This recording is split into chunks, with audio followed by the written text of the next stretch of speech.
ওরে আবু মাহজুরা, কেমন দেখা যায় তোমারে, তুমি সামনের চুল কাটো না কেন? আবু মাহজুরা বলে, আমি হাঁটু গেড়ে পেয়ারা নবীর সামনে বসেছিলাম, আমার এই মাথার চুলের মধ্যে মুবারক হাত লাগিয়ে বিশ্বনবী নিজে আমাকে আজানের প্রতিটা বাক্য শিক্ষা দিয়েছেন। বিশ্বনবীর মোবারক হাত, পবিত্র হাত আমার মাথার চুলের যে জায়গায় লেগেছে, আমি চাই ওই চুলগুলা নিয়ে আমি আমার কবরের ভিতরে যাব। সাইয়েদনা আবু মাহজুরা রাদিয়াল্লাহু তাআলা আনহু ইন্তেকালের আগের পর্যন্ত মাথার সামনের চুলগুলা কাটে নাই। আজারি সাহেবের আগমন আদ-দ্বীন ফাউন্ডেশনের পক্ষ থেকে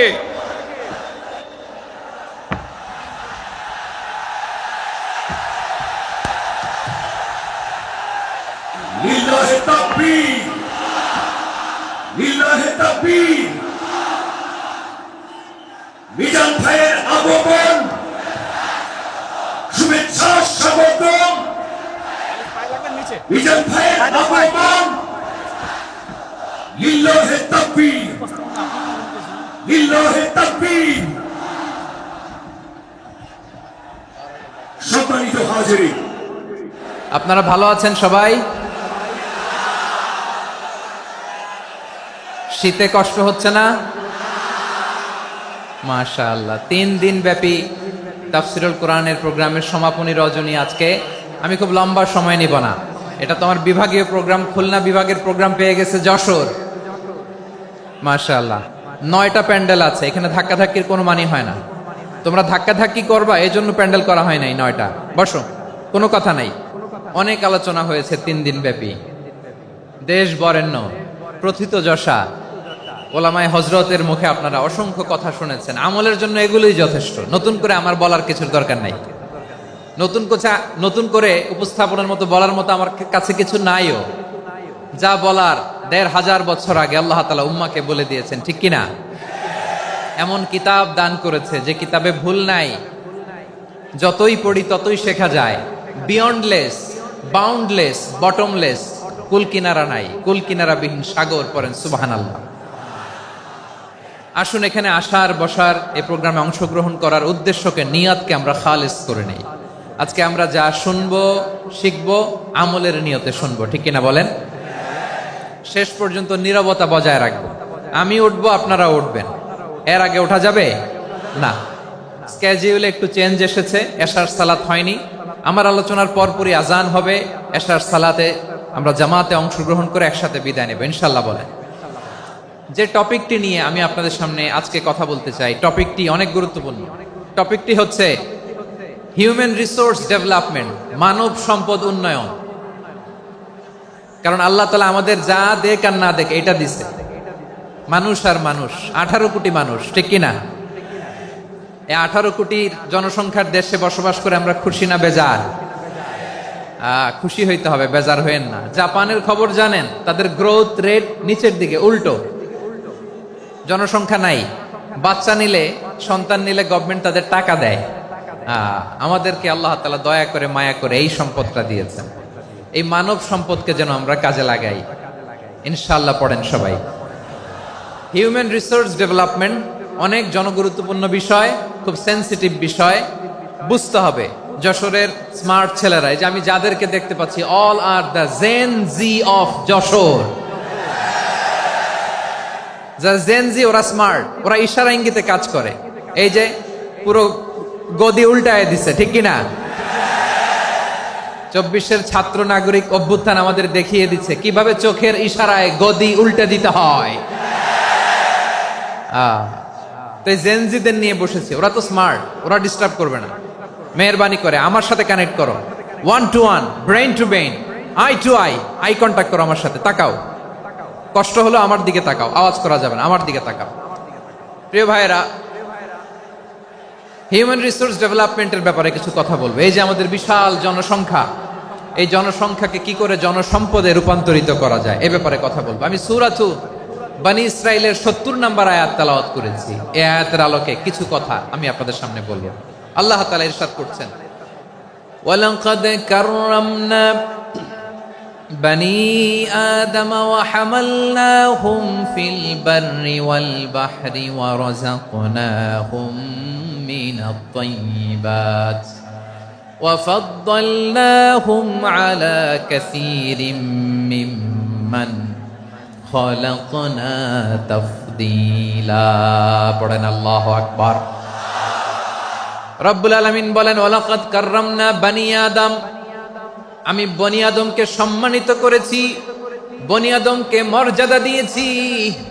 ওয়া হামালনাহুম ফিল বাররি ওয়াল বাহর, বনি আদমকে জলে স্থলে স্থলে এবং সমুদ্রে চলাচলের বাহন দিয়েছি।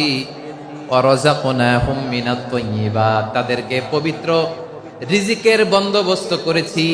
ওয়া ফাদ্দালনাহুম আলা কাসীরিম মিম্মান খালাকনা তাফদীলা, আর আমি আল্লাহ যাদেরকে সৃষ্টি করেছি তাদের মধ্য থেকে বনি আদমকে আমি শ্রেষ্ঠ বানিয়েছি। আমরা শ্রেষ্ঠ, আমরা আশরাফুল মাখলুকাত। আমরা কি এই যে এমনি চিল্লাচিল্লি করে জিজ্ঞেস করলে বলে না, আমরা আশরাফুল মাখলুকাত। আমরা কি শ্রেষ্ঠ, সবার চেয়ে সেরা। আমাদের মতো করে আল্লাহ কাউকে বানায় নাই। দুই পায়ে ভর করে শির দ্বারা এরকম স্ট্যান্ড রেখে মাথা উঁচু করে দাঁড়াতে পারে এরকম কোন প্রাণী পৃথিবীতে আছে? এজন্য আল্লাহ বলেন ওয়ালাকাদ কাররামনা বানি আদম, আমি বনি আদমকে সম্মানিত করেছি, তাদেরকে আমি মর্যাদা দিয়েছি। তাদেরকে আমি যত মর্যাদা দিয়েছি আমার কোন সৃষ্টিকে এত মর্যাদা দেই নাই। পড়েন সুবহানাল্লাহ। I have dignified the status of the sons of Adam. আদমের সব সন্তানের মর্যাদা আমি বাড়িয়েছি। আল্লাহ এখানে বলেননি ওয়ালাকাদ কাররামনাল মুমিনিন, আমি মুমিনের মর্যাদা বাড়িয়েছি, বলেছেন? আল্লাহ এখানে বলেন নাই ওয়ালাকাদ কাররামনাল মুসলিমিন, আমি মুসলিমের মর্যাদা বাড়িয়েছি। আল্লাহ বলেছেন ওয়ালাকাদ কাররামনা বানি আদম, আমি বনি আদমের সম্মান বাড়িয়েছি। হোক সে মুমিন কিংবা কাফের, মুসলিম কিংবা মুশরিক, আস্তিক কিংবা নাস্তিক, আরব কিংবা অনারব, যেই হোক না কেন আদম সন্তান সবগুলার মর্যাদা বাড়ায় দিয়েছে কে? সবার মর্যাদা আল্লাহ বাড়িয়েছে। মানুষ হিসেবে মর্যাদা। বিশ্বনবী সাল্লাল্লাহু আলাইহি ওয়াসাল্লাম ইহুদির লাশ দেখে দাঁড়িয়ে গেলেন। কার লাশ? আমার যশোরের ভাইয়েরা আওয়াজ করে বলুন, কার লাশ? ইহুদির লাশ দেখে দাঁড়ায় গেলেন। সাহাবারা বললেন ইয়া রাসূলুল্লাহ, আপনি দাঁড়ালেন যে, এটা তো ইহুদির লাশ। বিষ্ণু বললেন আওয়ালাইসাত নাফসান, এটা কি মানুষ নয়? এটা হোক ইহুদি হোক খ্রিস্টান, এটা তো মানুষ। আমি মানুষ দেখে দাঁড়িয়েছি। আই স্যালিউট দ্য হিউম্যানিটি, আমি মানবতাকে সম্মান করেছি। পড়েন সুবহানাল্লাহ। তাহলে এই জমিনে মানুষের মর্যাদা বেশি, হোক আস্তিক হোক নাস্তিক, হোক মুমিন কিংবা কাফের। আদমের সন্তান হলে, মানুষ হলেই তার মর্যাদা বাড়িয়েছে কে? আমার কলিজার টুকরা যশোরের ভাইয়েরা, মানুষের মর্যাদা আল্লাহ এত বাড়িয়েছেন, মানুষ জীবিত থাকলেও যেমনি মর্যাদাবান, মরে গেলেও মর্যাদাবান। সুবহানাল্লাহ পড়েন। মানুষ মরে গেলে এই ডেড বডিটা কি হয়? পচে যায়, গলে যায়, মাটির সাথে মিশে যায়। তাই বলে আপনি ডেড বডির সাথে যাচ্ছে তাই করতে পারবেন না। পারবেন? কেউ যদি অন্যায় করে তাকে যদি আপনি শাস্তির আওতায় আনেন, যা মনে চায় করতে পারবেন না। তারা আগুন দিয়ে পোড়াতে পারবেন না, নাক কাটতে পারবেন না, কান কাটতে পারবেন না, অঙ্গ বিকৃতি করতে পারবেন না। কারণ মানব জাতির মর্যাদা স্বয়ং দিয়েছে কে? ডেড বডি পচে যাবে, গলে যাবে। তারপরে ইসলাম বলে না, খবরদার, এই মরা লাশটারও একটা মর্যাদা আছে না নাই? ইসলাম বলে এই লাশটা গলে যাবে, পচে যাবে, কিন্তু এটার অমর্যাদা করো না। কর্পূর দিয়ে, খেজুর পাতা দিয়ে এটাকে ওয়ার্ম ওয়াটার দিয়ে, গরম পানি দিয়ে ধৌত করো। সাদা শুভ্র ধবধবে কাপড় দিয়ে লাশটাকে তুমি কাভার করো। তারপরে খাটিয়ার মধ্যে লাশটাকে রেখে বিশাল একটা প্রোগ্রাম করো, একটা ফিউনারাল প্রোগ্রাম করো। ওই প্রোগ্রামের ডানে বায়ে পেছনে লাশটারে রাখলে হবে না, প্রোগ্রামের একেবারে সামনটাতে তুমি লাশটাকে রাখো। সুবহানাল্লাহ। একটা ফিউনারাল প্রোগ্রাম করতে হবে, তাকে শেষ বিদায় জানাতে হবে, যেটাকে আমরা জানাজা বলি। কি বলি? জানাজা মানে মাইয়েতের জন্য দোয়া, তার জন্য দোয়া করা হয়। তাকে একটা সিস্টেমেটিক অর্ডারে কবরে রাখা হয়, সুন্দরভাবে সেটাকে কবরস্থ করা হয়, মাটি দেয়া হয়, পানি দেয়া হয়। তার মানে মরে গেলেও মানুষের সম্মান বাড়ায় দিয়েছে কে? এজন্য আল্লাহ বললেন ওয়ালাকাদ কাররামনা বানি আদম, বনি আদমের সম্মান মর্যাদা আমি আল্লাহ বাড়িয়ে দিয়েছি। মানুষের সম্মানে তুমি কখনো আঘাত করো না, ঠিক কিনা? তাহলে ভাই প্রথম মেসেজ হচ্ছে the first and foremost message tonight to the people of জাসর। আল্লাহ বলেন, I have dignified the status of son of Adam. আমি বনি আদম সবার মর্যাদা বাড়িয়ে দিয়েছি, হোক আস্তিক নাস্তিক, হোক কাফের কিংবা মুশরিক, তার মর্যাদা বাড়াই দিছে কে? যখন বন্যা হয় আমরা ত্রাণ নিয়ে যাই, আমরা শুধু মুসলমানদেরকে ত্রাণ দেই নাকি? হ্যাঁ, আমরা মুসলমানকেও দেই, অমুসলমানকেও দেই, হিন্দুকেও দেই, বৌদ্ধকেও দেই। যেখানেই মানবতা বিপন্ন সেখানে ইসলামের হেল্পিং হ্যান্ড আছে না নাই? সুবহানাল্লাহ, কি দিন আমরা পেয়েছি, কি বিধান আমরা পেয়েছি। ওয়ালাকাদ কাররামনা বানি আদম, আমি বনি আদমকে সম্মানিত করেছি।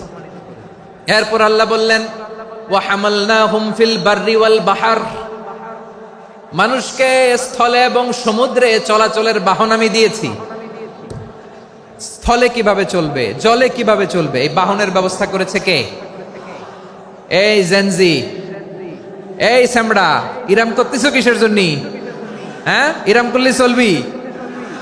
হ্যাঁ, বস বস বস বস, আওয়াজ করতেছো কেন? দিবা না, কথা বলতে দিবা না আমাকে? তো এইটা বুঝি তোমাদের ভালোবাসার নমুনা? তোমাদের ভালোবাসার কারণে যদি আমি কোথাও দাঁড়াতেই না পারি, কোথাও বসতে না পারি, কোথাও দুটা কথা বলতে না পারি, এই ভালোবাসা দিয়ে কি হবে আমার? বরং ঘামতে ঘামতে ঘর্মাক্ত হব, রক্তাক্ত হব। কিন্তু সেন্ট্রাল থেকে, সেন্ট্রালি যে ইনস্ট্রাকশন আসবে, সেই ইনস্ট্রাকশনের এক চুল আমরা ডানে বায়ে যাব না। এইটা গণজাগরণের জন্য এইটা দরকার, ইসলামী বিপ্লবের জন্য এইটা দরকার। তো আধা ঘন্টা ধরে যদি তোমাদেরকে থামানোই না যায়, এই লস্কর দিয়ে আমি কি করব? আল্লাহর ওয়াস্তে নো নো নো স্লোগান, চুপচাপ একেবারে আমার দিকে তাকাও। আল্লাহ বললেন, ওয়া হামালনাহুম ফিল বাররি ওয়াল বাহর, জলে স্থলে আমি চলাচলের যানবাহনের ব্যবস্থা করেছি। আমরা স্থলে ঘোড়ার উপরে চড়ি, উটের উপরে চড়ি, গাড়ির উপরে চড়ি। এই যে গাড়ির ইঞ্জিন বানাইছি আমরা, এটার মেধা দিয়েছে কে? আবার সাগরের মধ্যে আমরা নৌযান, জলযান, বড় বড় জাহাজ দিয়ে এক মহাদেশ থেকে আরেক মহাদেশ যাই, এক দেশ থেকে মালামালগুলো আরেক দেশে পাঠাই। সাগরের ভেতরে নৌকাগুলোরে ধরে রাখলো কে? ওয়াল ফুলকিল্লাতী তাজরি ফিল বাহরি বিমা ইয়ানফাউন নাস, মানুষের উপকার আছে এরকম সরঞ্জামাদি নিয়ে সাগরের উপরে বিশাল বিশাল জলযানগুলো চলে। এগুলো ডুবে যায় না, কাত হয়ে যায় না, পড়ে যায় না। এগুলোকে স্থিতিস্থাপকতাকে ঠিক করে রাখলো কে? আপনারা জাহাজ দেখেছেন? জাহাজ, হ্যাঁ, বাড়ি চট্টগ্রাম হইলে দেখতে পারতেন। দেখছেন? বিশাল বিশাল জাহাজ, বিশাল জাহাজ মালামাল নিয়ে এক মহাদেশ থেকে আরেক মহাদেশে যায়। গত মাসে আমার জাপান সফর ছিল। এই যে বাংলাদেশে যে গাড়িগুলো চালান, বেশিরভাগ গাড়ি আসে কিন্তু জাপান থেকে। হাজার হাজার গাড়ি একটা জাহাজ বহন করতে পারে, হাজার হাজার গাড়ি। এটাতে সাগরের মধ্যে ভাসাইলো কে? সবাই বলুন, ভাসালো কে? হাজার হাজার গাড়ি নিয়ে জাপানিজ গাড়িগুলো আমাদের চট্টগ্রামের এয়ারপোর্টের বন্দরে ভিড়ে। যুক্তরাষ্ট্রে আমি দেখেছি বিশাল বিশাল জাহাজ। আপনারা টাইটানিক জাহাজের নাম শুনেছেন? টাইটানিকেরও 8 গুণ 10 গুণ বড়। সুবহানাল্লাহ কইবেন না? টাইটানিক জাহাজের 8 গুণ 10 গুণ বড় একটা জাহাজ আছে, আইকন অফ দ্য সি, আমি দেখে এসেছি। রয়্যাল ক্যারিবিয়ান দেখে এসেছি। সাগরের সামনে জেটিতে যখন দাঁড়ালাম, জাহাজটা যখন যায়, আমার মনে হচ্ছে একটা শহর, গোটা শহর, the entire city is floating on the water. পুরো একটা শহর মনে হয় পানির উপর দিয়ে ভেসে যাচ্ছে। পড়েন সুবহানাল্লাহ। এই যে আইকন অফ দ্য সি, এই ক্রুজ, এই জাহাজটা, এটার ভিতরে স্টেডিয়াম আছে। কিসের ভিতরে স্টেডিয়াম? কথা বুঝে নাই বোধহয়। স্টেডিয়াম কিসের ভিতর? সুইমিং পুল আছে, শপিং মল আছে, রেস্টুরেন্ট আছে, ক্লাব আছে, 3000 4000 রুম বিশিষ্ট, কক্ষ বিশিষ্ট হোটেল আছে। এই সবগুলোর নিয়ে এগুলো চলে সাগরের এই দোলার মধ্যে, জলোচ্ছ্বাসের মধ্যে। এই সাগরের ভেতরে এই জাহাজগুলোর ভাষায় রাখছে কে? সূরা আর রহমানে আল্লাহ তাআলা বললেন, ওয়ালাহুল জাওয়ারিল মুনশাআতু ফিল বাহরি কাল আ'লাম ফাবিআইয়ি আলা, সবাই পড়েন ফাবিআইয়ি আলাই রাব্বিকুমা তুকাযযিবান।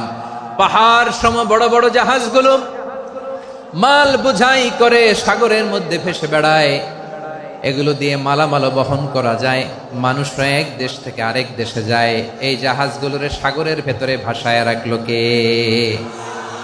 এই আয়াতের ভেতরে আল্লাহ তাআলা সূরাত বানী ইসরাঈলের এই চমৎকার আয়াতের ভেতরে আল্লাহ তাআলা বেসিকলি মানব জাতির প্রতি তার 4টি স্পেশাল অনুগ্রহের কথা বলেছেন। কয়টি?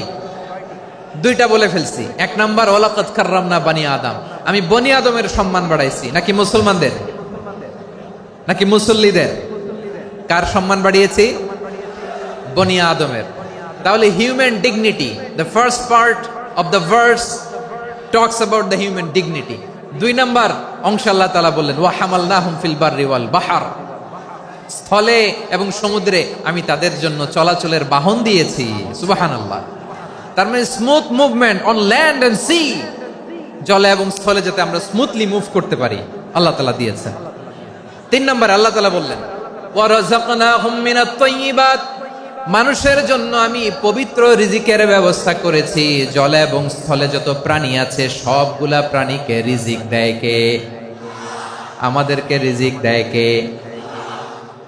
সাগরের মাছগুলোকে, বড় বড় তিমি মাছগুলোরে রিজিক দেয় কে?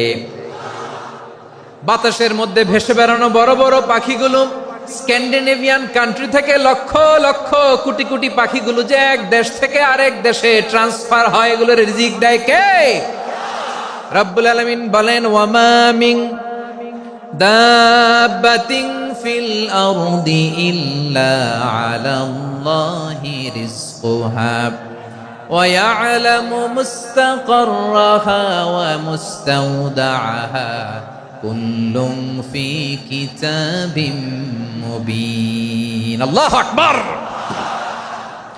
রব্বুল আলামিন বলেন ভূপৃষ্ঠে বিচরণশীল যত প্রাণী আছে সব প্রাণীগুলোকে আমি আল্লাহ আমার নিজের কুদরতে রিজিকের বন্দোবস্ত করি। এই প্রাণীগুলো কোথায় থাকে, কোথায় যায়, সব জায়গায় আমি রিজিক পৌঁছে দেই। রিজিক কেউ দিতে পারে না, রিজিকের মালিক কে? রিজিকের মালিক তিনি আল্লাহ। এজন্য আল্লাহ তাআলা বললেন ওয়া রাযাকনাহুম মিনাত তাইয়্যিবাত। এরপরে আল্লাহ বললেন ওয়া ফাদ্দালনাহুম আলা কাসীরিম মিম্মান খালাকনা তাফদীলা। আমি যত প্রাণী সৃষ্টি করেছি সকল প্রাণীর মধ্যে মানুষের মর্যাদা শ্রেষ্ঠত্ব আমি দিয়েছি। সুবহানাল্লাহ পড়েন। তাহলে 1 নম্বরে আল্লাহ বললেন আমি বনি আদমের মর্যাদা বাড়ালাম। এরপরে বললেন স্থলে এবং সমুদ্রে চলাচলের জন্য যানবাহন দিলাম। 3 নম্বরে আল্লাহ বললেন পবিত্র রিজিকের ব্যবস্থা করে দিলাম। এরপরে আল্লাহ বললেন যত প্রাণী আছে, সৃষ্টি আছে, সবগুলার উপরে আমি মানুষকে শ্রেষ্ঠত্ব দিলাম। সুবহানাল্লাহ। তাহলে সবচেয়ে বেশি শ্রেষ্ঠত্ব মানুষের। কার? মানুষের। শুধু তাই নয় প্রিয় ভাইরা, আকাশ এবং জমিনে যা কিছু আছে সবকিছু মানুষের জন্য, মানুষের কল্যাণে, মানুষের প্রয়োজনে, মানুষের বশীভূত করে সৃষ্টি করেছেন কে? রব্বুল আলামিন বলেন হুয়াল্লাযী খালাকা লাকুম মা ফিল আরদি জামিআ। এই জমিনের মধ্যে যা কিছু আমি আল্লাহ সৃষ্টি করেছি সব কিছু আমি মানুষের জন্য সৃষ্টি করেছি। পড়েন সুবহানাল্লাহ। হুয়াল্লাযী খালাকা লাকুম মা ফিল আরদি জামিআ, যা আছে সব আমাদের জন্য, সব আমাদেরকে সার্ভিস দেওয়ার জন্য, আমাদের উপকারের জন্য, আমাদের কল্যাণের জন্য। আওয়াজ করে সবাই পড়ুন আল্লাহু আকবার। অন্য আয়াতে আল্লাহ বললেন ওয়াসাখখারা লাকুম মা ফিস সামাওয়াতি ওয়া মা ফিল আরদি জামিআম মিন ইন্না ফি যালিকা লাআয়াতিন লিকাউমি ইয়াতাফাক্কারুন।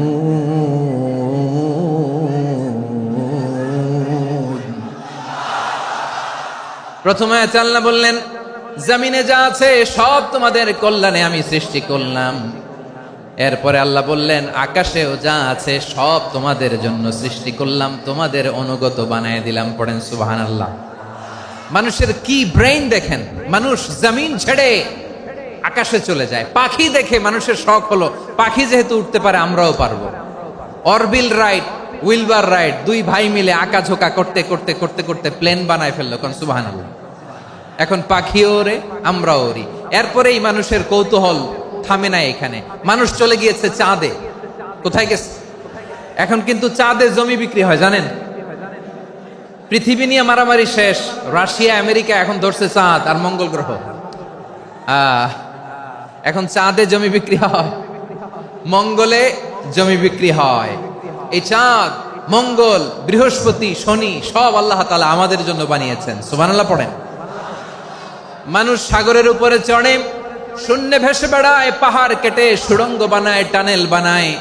মানুষ ব্রডব্যান্ডের লাইন নিয়ে যায় সাগরের ভেতর দিয়ে, এক দেশ থেকে আরেক দেশে, এক মহাদেশ থেকে আরেক মহাদেশে। সুবহানাল্লাহ পড়েন। তার মানে গোটা বিশ্বের সবকিছুর উপরে control, superiority over all creatures, সবকিছুর উপর কন্ট্রোল, মনিটরিং, নিয়ন্ত্রণ, এটা প্রতিষ্ঠা করে দিয়েছে কে? এজন্যই মানুষের শ্রেষ্ঠত্ব। ওয়ালাকাদ কাররামনা বানি আদম, আমি বনি আদমের সম্মান বাড়িয়েছি, মর্যাদা আমি বাড়িয়ে দিয়েছি। এই কারণে, কারণ মানুষ সবকিছুর উপর নিয়ন্ত্রণ নিতে পারে। মানুষকে নিয়ে এই কোরআনের সব আলোচনা, মানুষকে নিয়ে এই কোরআনের সব। তাই কোরআনের কেন্দ্রীয় আলোচ্য বিষয় হচ্ছে মানুষ। কোরআনের কেন্দ্রীয় আলোচ্য বিষয় কি? যশোরের ভাইয়েরা বুঝে থাকলে সবাই বলবেন, কোরআনের কেন্দ্রীয় আলোচ্য বিষয় কি? এই যে আমি মূল আলোচনায় যাচ্ছি এখন। কেন মানুষ কোরআনের কেন্দ্রীয় আলোচ্য বিষয়? এই যে ভাইয়েরা, এই যে হাত জোর করে, এই যে Jessore Gen Z, the smart people of Jessore, হাত জোর করে বলতেছে, হাত জোর করে তোদের কাছে আল্লাহর দোহাই লাগে, স্টপ স্টপ।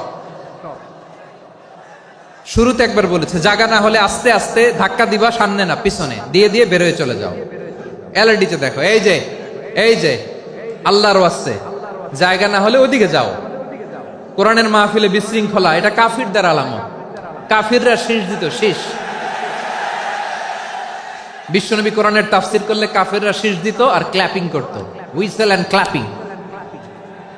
তো আমরা কি এখানে বিশৃঙ্খলা করতে আসছি? তো বারবার থামানো লাগে কেন? কোনো আওয়াজ হবে না, বললাম তো, স্টপ।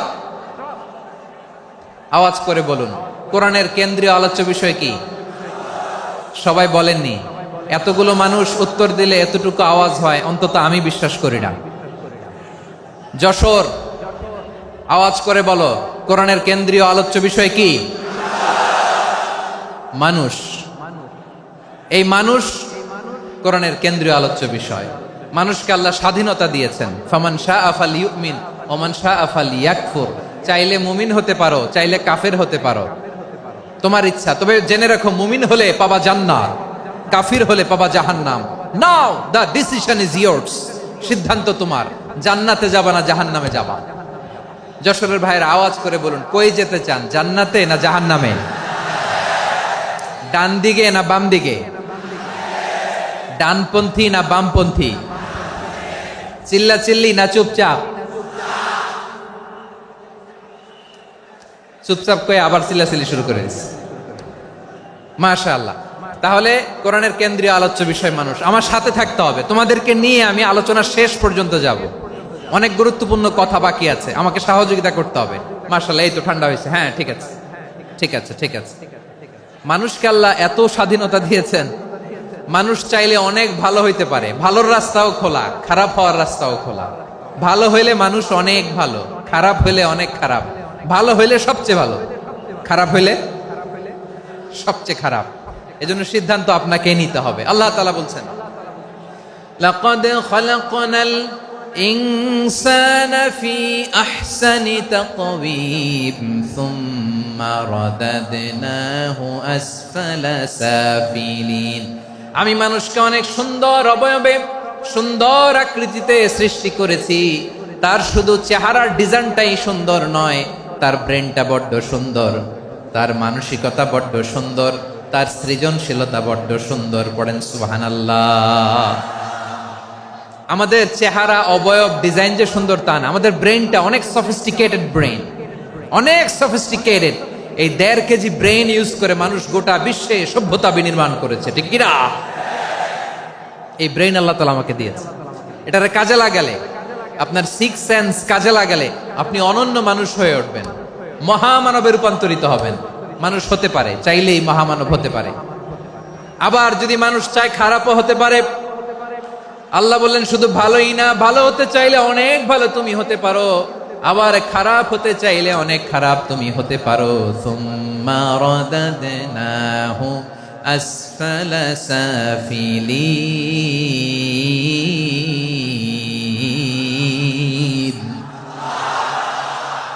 খারাপ হলে একেবারে খারাপ হতে পারো, নিকৃষ্ট হলে একেবারে নিকৃষ্ট হতে পারো, ভালো হলেও ভালো হতে পারো। কোন সুবহানাল্লাহ।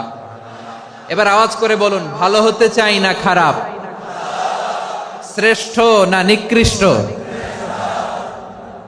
মানুষ ভালো হলে মানুষ ফেরেশতার চেয়েও ভালো, মানুষ খারাপ হলে সে পশুর চেয়েও খারাপ। কথা ঠিক কিনা বলেন? ভালো হলে ফেরেশতার চেয়েও ভালো, খারাপ হলে পশুর চেয়েও নিকৃষ্ট।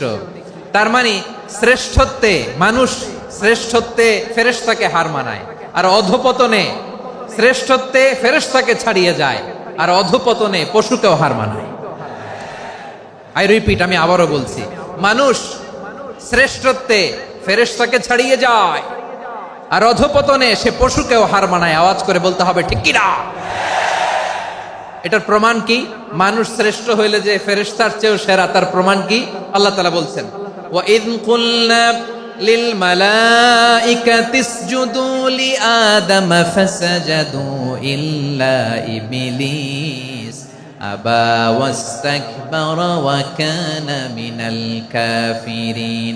আল্লাহ বলেন, স্মরণ করো সে সময়ের কথা যখন আমি ফেরেশতাদেরকে বললাম, ও ফেরেশতারা আদমকে সেজদা দাও। সব ফেরেশতারা সম্মান সূচক সেজদা আদমকে দিল, তারা আদমের জন্য সেজদায় লুটিয়ে পড়লো, একজন ছাড়া, তার নাম ইবলিস। আওয়াজ করে বলেন তার নাম কি? সে অহংকার প্রদর্শন করলো, সে কাফের হয়ে গেল, বাকি সব ফেরেশতারা সেজদা দিল। সুবহানাল্লাহ। আবার আদম আলাইহিস সালামকে আল্লাহ জিজ্ঞেস করলেন, সব বলে দিল উত্তর, কিন্তু ফেরেশতাদেরকে একই প্রশ্ন জিজ্ঞেস করলেন, তারা উত্তর করতে পারে নাই। তার মানে এর মধ্য দিয়ে প্রমাণিত হয়, মানুষ ভালো হলে ফেরেশতার চেয়েও ভালো, ফেরেশতার চেয়েও মানুষের মর্যাদা বাড়িয়ে দিয়েছে কে? সব নূরের ফেরেশতা যখন মাটির আদমকে সেজদা দেয়, এটা প্রমাণ করে ফেরেশতার চেয়েও মানুষের মর্যাদা বাড়িয়ে দিয়েছে কে? তুমি মাটির আদমকে প্রথম সৃষ্টি করিয়া ঘোষণা করিয়া দিলে শ্রেষ্ঠ বলিয়া, তাই তো নূরের ফেরেশতা করে আদমকে সেজদা। ঠিক কিনা বলেন? তাই তো নূরের ফেরেশতা করে আদমকে সেজদা, সবার চেয়ে সম্মান দিলে মাটির আদমকে। আল্লাহু আল্লাহু তুমি জাল্লে জালালুহু, শেষ করা তো যায় না গে তোমার গুণগান। পড়েন না? পড়েন। আল্লাহু আল্লাহু তুমি জাল্লে জালালুহু, শেষ করা তো যায় না গে তোমার গুণগান। আল্লাহু আল্লাহু। আল্লাহু আকবার। আদমের মর্যাদা বেশি, মানুষের মর্যাদা বেশি, মানুষ শ্রেষ্ঠ, তার প্রমাণ নূরের ফেরেশতা মাটির আদমকে সেজদা করে। আওয়াজ করে বলেন ঠিক কিনা? তাহলে মানুষ ভালো হলে ফেরেশতার চেয়ে ভালো, আবার মানুষ যদি খারাপ হয় সে পশুর চেয়েও খারাপ, অধপতনে পশুত্বকে হার মানায়। তার প্রমাণ, তার প্রমাণ কি? তার প্রমাণ হচ্ছে যশোরের ভাইরা দেখবেন পত্রিকায় নিউজ পেপারে মাঝে মাঝে এরকম দেখা যায়, এক মানুষ আরেক মানুষকে হত্যা করে 20 টুকরা করে বস্তার ভিতরে ভরেছে। আপনারা এই নিউজ পড়েন নাই না? দেখেন নাই? দেখছেন? মানুষ মানুষকে হত্যা করে কয় টুকরা? জোরে বলেন। এখানেই ক্ষান্ত হয় না, আবার কোথায় ভরছে? বস্তার ভেতরে।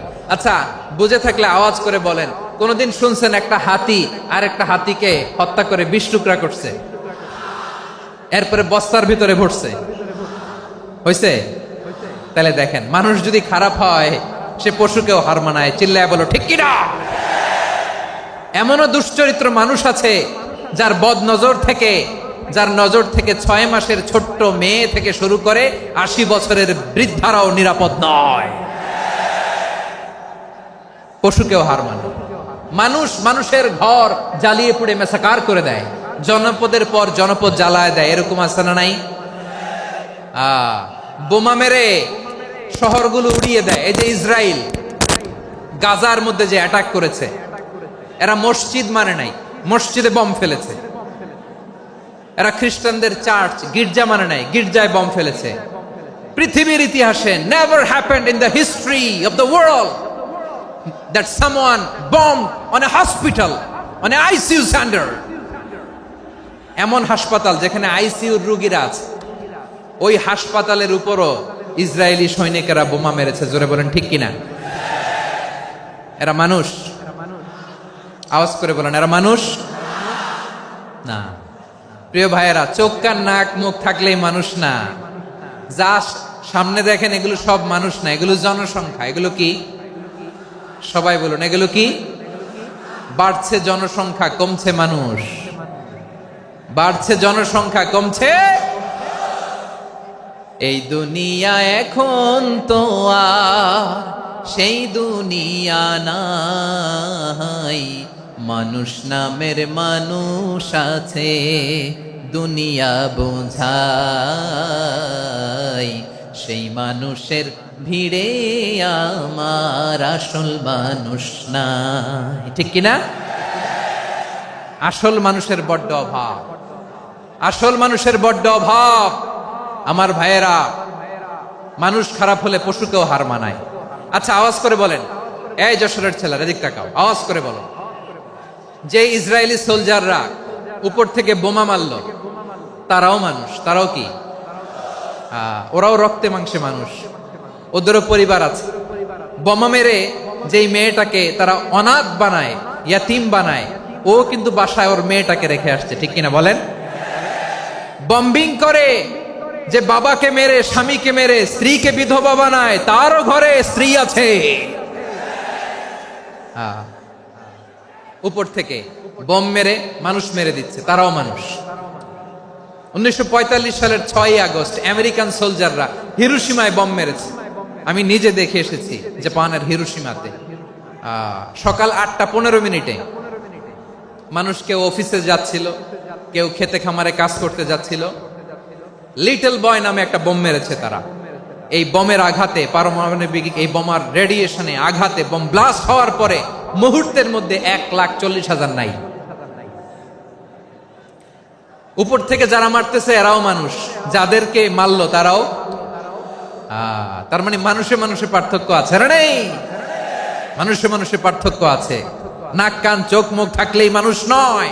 বাড়ছে জনসংখ্যা, কমছে মানুষ। চিল্লায় বলো ঠিক কিনা?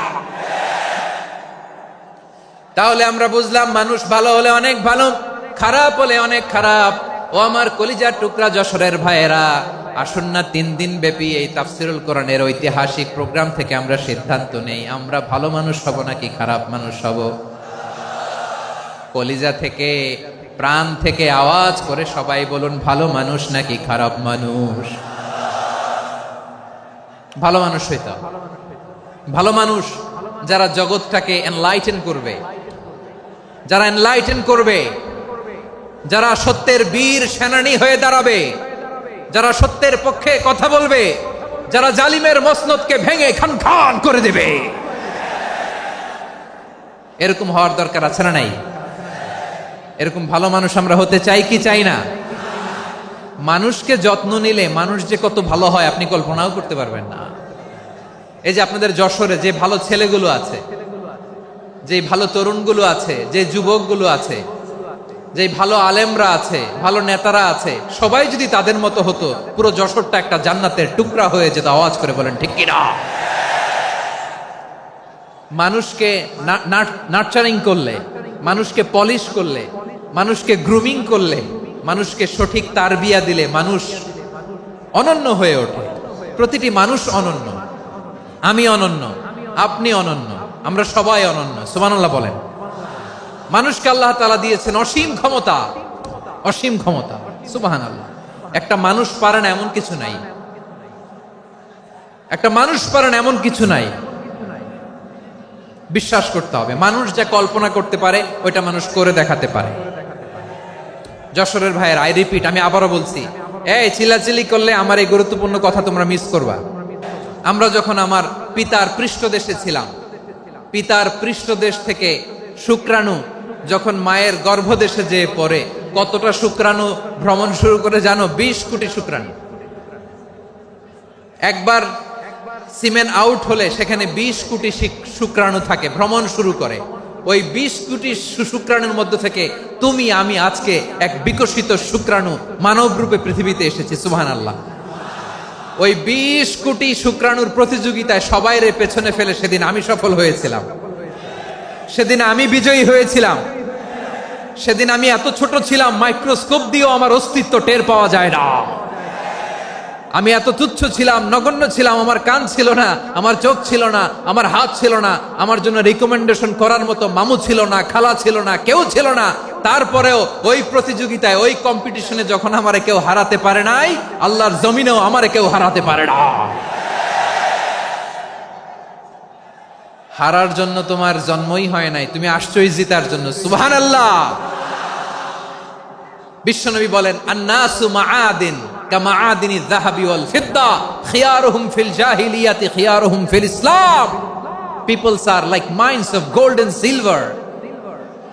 সোনার খনি, রূপার খনি, এর চেয়েও বড় খনি হচ্ছে এই মানব সম্পদের খনি। আওয়াজ করে বলেন আল্লাহু আকবার। আল্লাহ তাআলা এই সম্পদ আমাদেরকে দিয়েছে। বিশ্বনবী বলেন, মানুষ হচ্ছে খনির মতো। খিয়ারুহুম ফিল জাহিলিয়াতি খিয়ারুহুম ফিল ইসলাম। জাহিলি যুগে যারা সেরা, ইসলামেও তারা সেরা। ইদা ফাকুহু, যদি তারা বুঝবান হয় তাহলে তাদেরকে সেরা বানায় দিবে কে? তাহলে মানুষের চেয়ে সেরা কেউ হতে পারে? মানুষের চেয়ে অনন্য কেউ হতে পারে?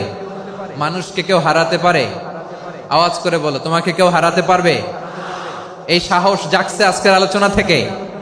আমি তুমি অনন্য, আমাকে তোমাকে হারায়া দেওয়া এত সহজ না, ঠিক কিনা?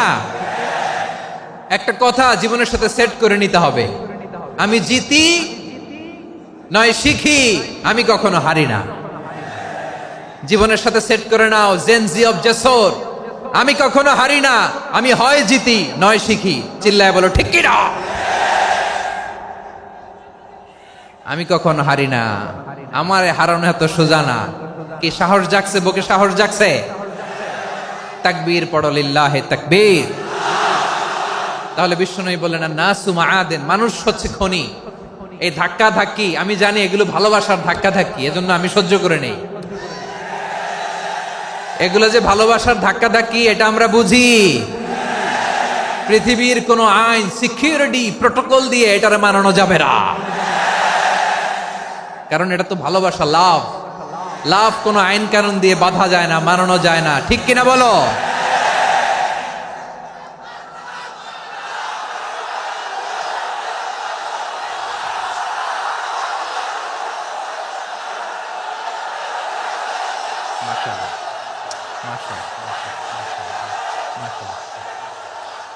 ঠিক আছে, বসুন বসুন বসুন। আল নাসু মাআদিন, মানুষ হচ্ছে খনি। এই খনির যত্ন নিতে হবে। আমার মা বাবা যারা এসেছেন, আপনার ছেলে মেয়ের যত্ন নেন। আপনার ছেলের মধ্যে যে কি পটেনশিয়াল আপনি জানেন না। আপনার এই ছোট্ট অবুজ ছেলেটাই আগামী দিনের শায়েখ আহমদুল্লাহ হবে।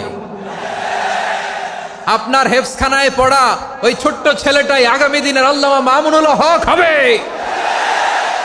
আপনার ওই ছেলেটা আমির হামজা হবে, আব্দুল হাই সাইফুল্লাহ হবে। এভাবে বড় বড় আলেম হবে, তারা যুগশ্রেষ্ঠ আলেম হবে। সেই একদিন এই বাংলাদেশের পার্লামেন্টে যে বক্তব্য দিয়ে যশোরের পক্ষে কথা বলবে। আপনি জানেন না, কাউকে ছোট করবেন না আপনি, ওর কনফিডেন্স আপনি কমাবেন না, আপনি কমাতে পারেন না। প্যান্ডেলে আমার যে মা বোনেরা আছেন, ছেলে মেয়েদেরকে কখনো ছোট করে কথা বলবেন না। ও যে কোথায় যাবে আপনি জানেন না, আপনি মা হয়ে তাকে সাহস দিবেন, তার কল্পনার জগৎটাকে সাজাতে তাকে উৎসাহিত করবেন, ঠিক কিনা বলেন? আর আমার প্যান্ডেলের আমার প্রিয় শ্রদ্ধাশীলা মায়েরা বোনেরা, আপনারা তো আরো দামি সম্পদ। বিশ্বনবী বলেন, আর দুনিয়া কুল্লুহা মাতা।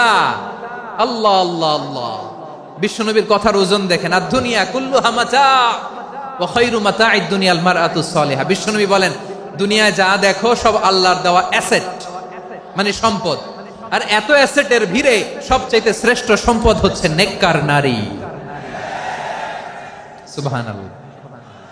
ভাইয়েরা বোনের সাথে খারাপ আচরণ করো না, সন্তান মায়ের সাথে খারাপ আচরণ করো না। আমাদের মায়েরা আমাদের asset, they are our priceless asset. কারণ এই মায়েদের পেটে এসেছে আল্লাহর ওলিরা, এই মায়েদের পেটে এসেছে খান জাহান আলী, এই মায়ের পেটে এসেছে শাহজালাল ইয়ামানি, এই মায়ের পেটে এসেছে আল্লাহর সব নবীরা। নাকি নবীরা আকাশ থেকে ধপ করে জমিনে নেমে আসছে? মায়ের পেটে আসছে। এই মায়ের পেটগুলো খনি। আমার সম্মানিতা মায়েরা বোনেরা, নিজেকে ইসলাম দিয়ে সাজান, নিজেকে ইসলাম দিয়ে সাজান, নিজেকে পবিত্র রাখুন, নিজের আব্রু ইমান ইজ্জতের হেফাজত করুন, কোরআন পড়ুন, সুন্নাহ পড়ুন। আপনি জানেন না আপনার গর্ভে কে আসছে, কোন ক্ষণজন্মা পুরুষকে আল্লাহ তাআলা আপনার গর্ভে পাঠাবে আপনি জানেন না। মায়েরা নিজেদেরকে পবিত্র রাখুন, ইসলাম চর্চা করুন, কোরআন চর্চা করুন, নৈতিকতা দিয়ে নিজেকে সাজান। যশোরের জেনজি, নিজেদেরকে প্রস্তুত রাখো আগামীর বাংলাদেশের জন্য। নৈতিকতা, মোরালিটি, ভ্যালিউজ দিয়ে নিজেকে সাজাও, ইসলাম দিয়ে নিজেকে সাজাও। কারণ আগামীর বাংলাদেশ ইসলামের বাংলাদেশ। বাংলাদেশের আসল পরিচয় ইসলাম। বাংলাদেশের আসল পরিচয় কি? সবাই বলে না। বাংলাদেশের আসল পরিচয় কি? এই ইসলাম নিয়ে আমরা সংসদ ভবন সাজাবো, রাজি আছি না নাই? শেকড় ভুলে যাওয়া যাবে না। আমরা ধাপে ধাপে শারিয়া আইনের দিকে যাব ইনশাআল্লাহ, কিন্তু জঙ্গিবাদ দিয়ে নয়, কট্টর পন্থা দিয়ে নয়। আমরা ইন্টেলেকচুয়ালি, গ্রাজুয়ালি, ধাপে ধাপে শারিয়া আইনের দিকে মুভ করব ইনশাআল্লাহ। বলো লিল্লাহি তাকবীর। এদেশের আসল পরিচয় সবাই বলে না, আওয়াজ করে, এদেশের আসল পরিচয়। এদেশে আজান শুনে সূর্য ওঠে শহর গ্রামে, এদেশে আজান শুনে সূর্য ডুবে সন্ধ্যা নামে, এদেশে সকল কাজে সবাই বলে বিসমিল্লাহ, এদেশে ভালো কিছু দেখে শুনে হাসি মুখে সবাই বলে মাশা আল্লাহ।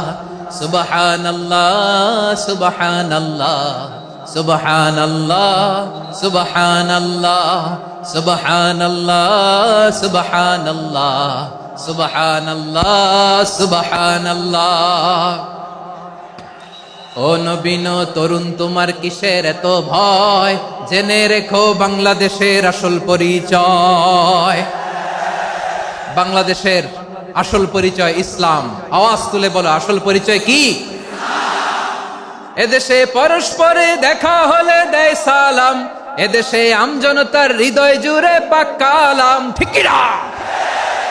এদেশে বিপদ এলে সর্বজনে সর্বক্ষণে দোয়া পড়ে ইন্না লিল্লাহ, সুবহানাল্লাহ, সুবহানাল্লাহ, সুবহানাল্লাহ, সুবহানাল্লাহ। এদেশে আজান শুনে সূর্য ওঠে শহর গ্রামে, এদেশে আজান শুনে সূর্য ডুবে সন্ধ্যা নামে, এদেশে সকল কাজে সবাই বলে বিসমিল্লাহ, এদেশে ভালো কিছু দেখে শুনে হাসি মুখে সবাই বলে মাশা আল্লাহ।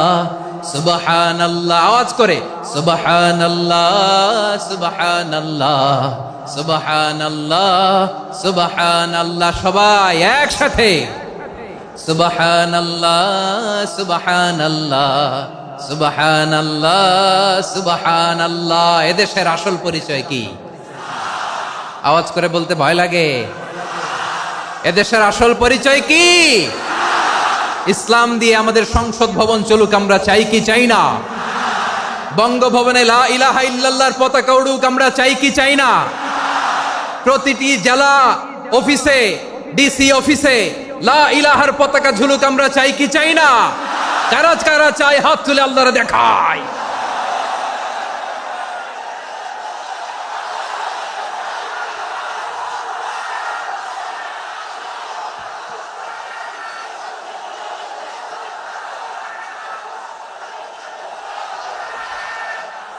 মাশাআল্লাহ, মাশাআল্লাহ, মাশাআল্লাহ, মাশাআল্লাহ।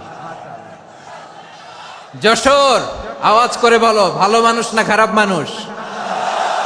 বুঝে বলছো তো? মানুষ ভালো হলে যে কত ভালো।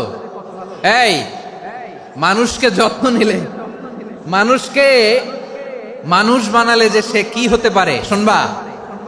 হ্যাঁ, নাকি মোনাজাত দিয়ে দিব? শুনবা? তাহলে থামতে হবে। থামো, আমি যখন বলবো থামো থামো, তাকবীরের সময় দিলে তাকবীর, থামো থামো। মানুষকে যত্ন নিলে, এই এদিকে এদিকে, ড্রোন নামায় ফেলো। হয়েছে, ড্রোনের ফুটেজ হয়ে গেছে, এবার ড্রোন নামায় ফেলো। আমার দিকে তাকাও। মানুষকে, তোমরা এদিক সেদিক তাকালে তো গুরুত্বপূর্ণ পয়েন্ট মিস হয়ে যাবে। এদিকে এদিকে, হ্যাঁ ঠিক আছে, এদিকে। মানুষকে যত্ন নিলে মানুষের মধ্যে যারা কি পটেনশিয়াল রেখেছে। আমি জাপানের দুইটা উদাহরণ দেই। জাপানের, এই এই এভাবে এভাবে হবে, হয় বসো নয় পেছনে, কথা নাই, কথা তো বলাই যাবে না, হারাম কথা বলা আছে, একেবারে চুপ। আজকের জন্য হারাম করে দিছে আমি, এই কিছু সময়ের জন্য একেবারে নিষিদ্ধ। জাপানের দুইটা উদাহরণ দেই, খেয়াল করে একটু শুনেন, বুঝবেন। আল্লাহ, 2022 সালে জাপানের সাথে জার্মানির খেলা, ফিফা ওয়ার্ল্ড কাপ 2022। এক পক্ষে জাপান, আরেক পক্ষে কোন দেশ? কথা শুনে নাই। এক পক্ষে কোন দেশ, আরেক পক্ষে সবাই। এক পক্ষে, আরেক পক্ষে। ওই খেলায় জিতেছিল জাপান, জিতেছিল 22 সালের এই ফিফা ওয়ার্ল্ড কাপে। জাপান ফুটবল খেলায় জিতে, as a part of their celebration, তারা খেলার পরে পুরো স্টেডিয়ামটারে ক্লিন করে। The fan base of Japan, লক্ষ লক্ষ মানুষ খেলা দেখতে যায়, তো এত ডাস্টবিনও তো নাই। তো যারা ডাস্টবিনে জায়গা পায় নাই, তারা এই যে চকলেটের প্যাকেট, পানির বোতল, চিপসের প্যাকেট তারা এদিকে সেদিকে রেখে দিয়েছে। জাপানের ভক্তরা, জাপানের ফলোয়াররা, as a part of their celebration, তারা খেলার পরে পুরো স্টেডিয়ামের সব ময়লা আবর্জনা ক্লিন করে তারপরে বিদায় নিয়েছে। তাদেরকে কি ক্লিন করার দায়িত্ব দেয়া হয়েছিল? এই যশোর, জাপানের যে ছেলেরা খেলা দেখতে গেছিল, ওদেরকে কি ক্লিন করার দায়িত্ব দিছিল? তারা কি স্টেডিয়ামের পরিচ্ছন্নতা কর্মী? তাদের আকল, তাদের সিক্স সেন্স তাদেরকে বলেছে। ছোটবেলা থেকে জাপান গভর্নমেন্ট ওদেরকে এত পরিচ্ছন্নতা শেখায়, ক্লিনলিনেস অ্যাওয়ারনেস ক্যাম্পেইন করায়। ক্লাসে আমি দেখেছি, ক্লাসে নিজের বেঞ্চ নিজে মুছে, ক্লাসের মাঝখানে একটা সময় দেয়, নিজের টেবিল নিজে মুছে, নিজের ক্লাসরুমটা নিজে পরিষ্কার করে। রাস্তাঘাটে একটা ধুলা নাই, ময়লা নাই, একটা টিস্যু নাই। খেলার পরে গোটা বিশ্বকে তাক লাগিয়ে দিয়েছে। জাপানের ফ্যানরা সবার রেখে যাওয়া গার্বেজ, টিস্যু, বোতল পরিষ্কার করে তারপরে স্টেডিয়াম থেকে বিদায় নিয়েছে। আমরা কেন এমন হইতে পারলাম না? আমরা কেন এমন হইতে পারলাম না? জাপানের যারা এগুলো করছে, ওদের 3টা করে চোখ না? চোখ তো 3টা, জাপানা লাগো, জাপানা লাগো। হাত তো 4টা, কান তো 6টা। হ্যাঁ, নাকি আমার মতো 2 হাত 2 কানওয়ালা মানুষ? চোখে দেখলে ওটা মানুষ না। চিন্তা করছেন? তার মানে জাপানিজদেরকে যে গ্রুমিং করে শিখানোর মাধ্যমে পরিচ্ছন্ন বানানো গেছে। ওরা যেমনি মানুষ, আমরাও মানুষ। আমাদের সন্তানদেরকে শেখালে তারাও পারবে, পারবে কিনা? 2 নম্বর উদাহরণ বলি।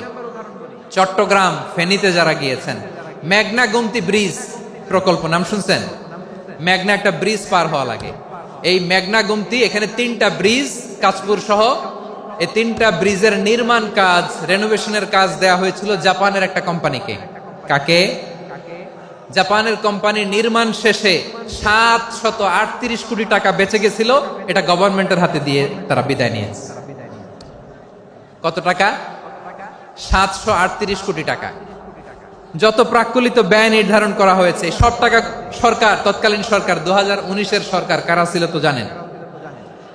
এই 2019-এর সরকার তাদেরকে দিয়েছে। তারা রিনোভেশন নির্মাণ শেষে 738 কোটি টাকা অতিরিক্ত বেঁচে গেছিল। এটা আবার গভর্নমেন্টের হাতে বুঝাই দিয়ে তারা বিদায় নিচ্ছে। আমরা কেন এমন হইতে পারলাম না? জাপানের ওরাও মানুষ, আমরাও মানুষ। তার মানে মানুষে মানুষে পার্থক্য আছে না নাই? আচ্ছা, জাপানের 2টা উদাহরণ দিলাম, এবার আমার দেশের 2টা উদাহরণ দিব না? বাংলাদেশের দুটা উদাহরণ দেয়। 1 নম্বর উদাহরণ, গত সপ্তাহে আপনারা জানেন কক্সবাজার আমার একটা প্রোগ্রাম ছিল, তো হেলিকপ্টারে গিয়েছিলাম।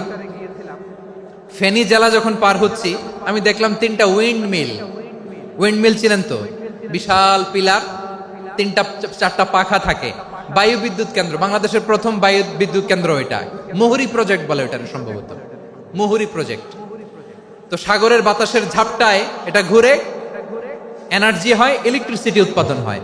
তো আমি পাইলটকে বললাম, ভাই এগুলো থেকে কেমন ইলেকট্রিসিটি উৎপাদন হয়? কয় হুজুর একটুও হয় না, কিছুই হয় না। কিছুই হয় না মানে? বলে হুজুর বাংলাদেশে যত উইন্ডমিল আছে এটার পাখা একটাও ঘুরে না। আল্লাহ, বলেন কি? তাহলে এই যে কোটি কোটি টাকা ব্যয় করে যে উইন্ডমিল, কয় হুজুর ভিতরে ফিটফাট, উপরে ফিটফাট, ভিতরে সদরঘাট। তার মানে কোটি কোটি টাকা দিয়ে এই উইন্ডমিল বানায়, এখানে কিছু নাই, দুর্নীতির আড্ডাখানা, আখড়াখানা বাংলাদেশ, ঠিক কিনা বলেন? আয় রে, জাপানিজরাও মানুষ, আমরাও মানুষ। আমার এক নিকটাত্মীয় সরকারি চাকরিজীবী, উনি আমাকে বললেন, বাংলাদেশের আর একটা উদাহরণ দেখি, উনি আমাকে বললেন যে প্রতি বছর আমাদের অফিসের ফার্নিচার চেঞ্জ করে। আমি বললাম প্রতি বছর ফার্নিচার চেঞ্জ করে কেন? বলে যে ফার্নিচার নতুন পারচেজ করলেই তো ওইখানে টাকা, নতুন কিনতে পারলেই টাকা, নতুন উন্নয়নের সবক শোনাতে পারলেই টাকা। প্রথম আলোর রিপোর্ট, কি আলো? প্রথম আলোর রিপোর্ট, গত 15 বছরে উন্নয়নের নামে লুটপাট হয়েছে প্রায় 3.25 লাখ কোটি টাকা। কার রিপোর্ট? আমাদের বানানো কথা, প্রথম আলোর রিপোর্ট। গত 15 বছরে কারা ছিল জানেন তো? হ্যাঁ, শুধু ওনাদেরকেই দোষ দিয়ে লাভ নাই। স্বাধীনতার পর থেকে শুধু শাসকের হাত বদল হয়েছে, আমরা কিছু পাই নাই, ঠিক কিনা বলেন? শুধু ওনাদের দোষ দিয়ে কি লাভ? একদল খাইছে, আরেক দল খাওয়ার জন্য রেডি হয়ে আছে। আমরা এরকম চাই না। আমরা চাই স্বাধীন সার্বভৌম বাংলাদেশ, আমরা চাই দুর্নীতিমুক্ত বাংলাদেশ। আমি নিউজটা যে কতবার পড়লাম, এটা কি সম্ভব? 3.25 লাখ কোটি টাকা লুটপাট, মানে লুটপাট করতে করতে এদেশের জনগণকে ফুটপাতে বসায় দিচ্ছে। প্রিয় ভাইয়েরা, তাহলে জাপানের মানুষও মানুষ, আমরাও মানুষ। সিদ্ধান্ত আপনার, কোন মানুষ হবেন, ভালো মানুষ না খারাপ মানুষ? আজকের আলোচনার বিষয় হচ্ছে মানব সম্পদের উন্নয়ন, human resource development. It's a process to increase the capacity of knowledge, skill, capacity of the people of a country. একটা দেশের মানুষের জ্ঞান, তাদের দক্ষতা কি করে বাড়ানো যায়, বাড়িয়ে দেশের উন্নয়ন করানো যায়, এটাই হচ্ছে মানব সম্পদ উন্নয়নের মূল কথা। তাহলে মানব সম্পদ হচ্ছে একটা দেশের সবচাইতে শক্তিশালী পুঁজি। প্রাকৃতিক সম্পদ, খনিজ সম্পদের চেয়েও দামি হচ্ছে মানব সম্পদ। আমার প্রিয় যশোর, প্রাকৃতিক সম্পদ, খনিজ সম্পদের চেয়ে দামি সম্পদ কি সম্পদ? আল্লাহ তাআলা দয়া করে আমাদেরকে এই মানব সম্পদ দিয়েছেন। আসুন আমাদের এই মানুষগুলোকে আমরা সোনার মানুষ বানাই। রাজি আছেন তো সবাই? রাজি আছেন? মানুষ পারে না এমন কোনো কিছু নাই, চাইলে সব পারে। এজন্য মানুষকে তারবিয়া দিতে হবে, যথাযথভাবে তাদেরকে গড়তে হবে। আসুন আমরা সিরাতের আয়নায় বিশ্বনবীর জীবনী থেকে দেখি তিনি কিভাবে হিউম্যান রিসোর্সকে ম্যানেজ করতেন। যদি আপনাদের সময় হয়, দু একটা উদাহরণ দিয়ে আজকে আমি আমার আলোচনার বিদায় নিব। হবে সময় হবে কয়েক মিনিট? হ্যাঁ, শান্ত থাকবেন তো? শান্ত থাকবা? হ্যাঁ, ঠিক আছে। এই ধাক্কার মধ্যে ঢুকছে, এবার মজা বুঝতেছো তো? হ্যাঁ, মানা করছিলাম না? ঠিক আছে, টের পাও। হ্যাঁ, ঠিক আছে। যে আওয়াজ করবে আমি ওকে দেখতেছি, কে কে আওয়াজ করে দেখতেছি। শেষ কথা, শেষের দিকে চলে আসছি। বিষ্ণু ইসলাম কিভাবে হিউম্যান রিসোর্সকে ম্যানেজ করতেন, মজার কথা আছে কয়েকটা, বলে বিদায় নিব। বিশ্বনবী কিভাবে এই মানব সম্পদকে ম্যানেজ করতেন। বিশ্বনবী, he was a very good talent hunter, চৌকস ট্যালেন্ট হান্টার ছিল। কার মধ্যে কি ট্যালেন্ট আছে দেখলেই বুঝে ফেলতেন। সুবহানাল্লাহ পড়বেন না? কি নবী আমরা পেয়েছি! He was a very good talent hunter. আমার নবী, তিনি চৌকস ট্যালেন্ট হান্টার ছিলেন। কার মধ্যে কি প্রতিভা বের করতেন, ওই প্রতিভাকে ইসলামের কল্যাণে কাজে লাগাতেন। সুবহানাল্লাহ বলেন। যাকে যেই জায়গায় সেট করলে ভালো হবে তাকে ওই জায়গায় সেট করতেন। কয়েকজন সাহাবীর জীবনী শোনাই। আবু মাহজুরা রাদিয়াল্লাহু তাআলা আনহু, মক্কার মুয়াজ্জিন, আগে ছিল মুশরিক, পরে হইছে মুমিন। উনি কিভাবে মুমিন হইলেন এই ঘটনাটা একটু আপনাদের শোনাতে চাই। তা আপনাদের তো সময় নাই হাতে, হ্যাঁ সময় আছে? এই জেনজি শেষ করে দিল আজকের প্রোগ্রামটা। 1 ঘন্টা ধাক্কা ধাক্কি করে কেমনে দাঁড়ায় আছে আমি বুঝলাম না।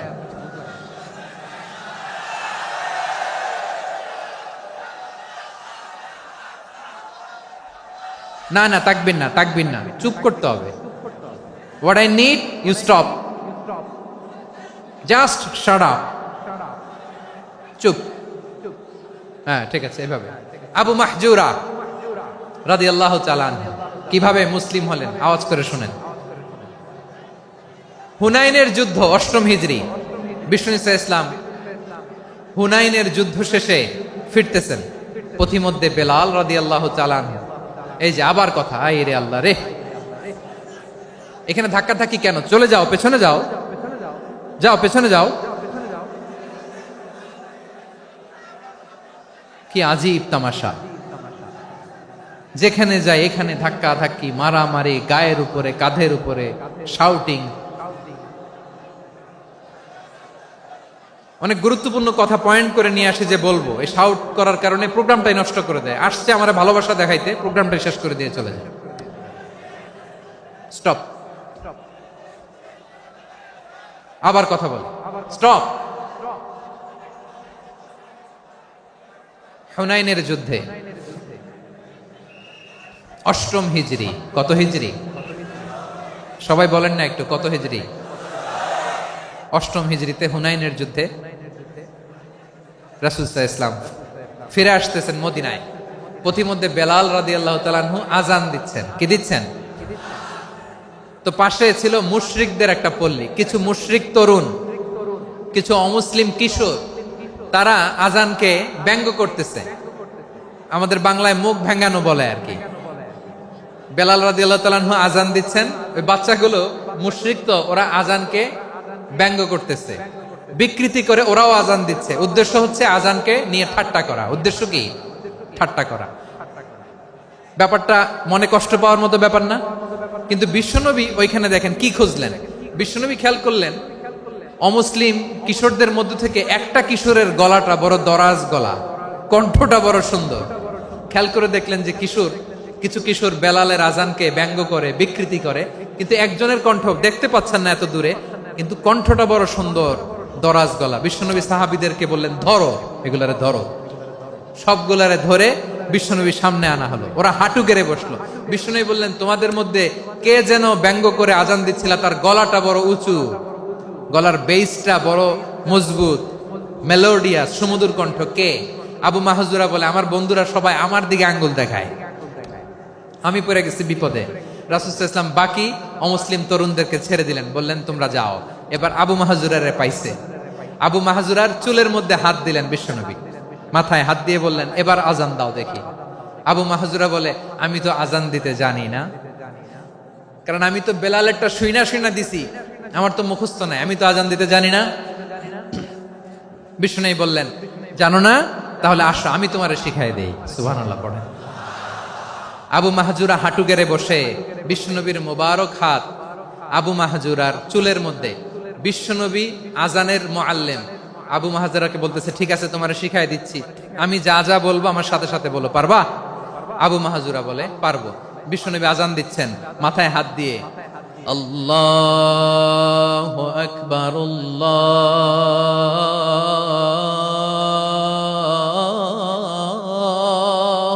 আকবার। আবু মাহজুরা এই বাক্যটা পড়লেন। বিশ্বনবী দ্বিতীয় বাক্য পড়তে আরম্ভ করলেন, আল্লাহু আকবার,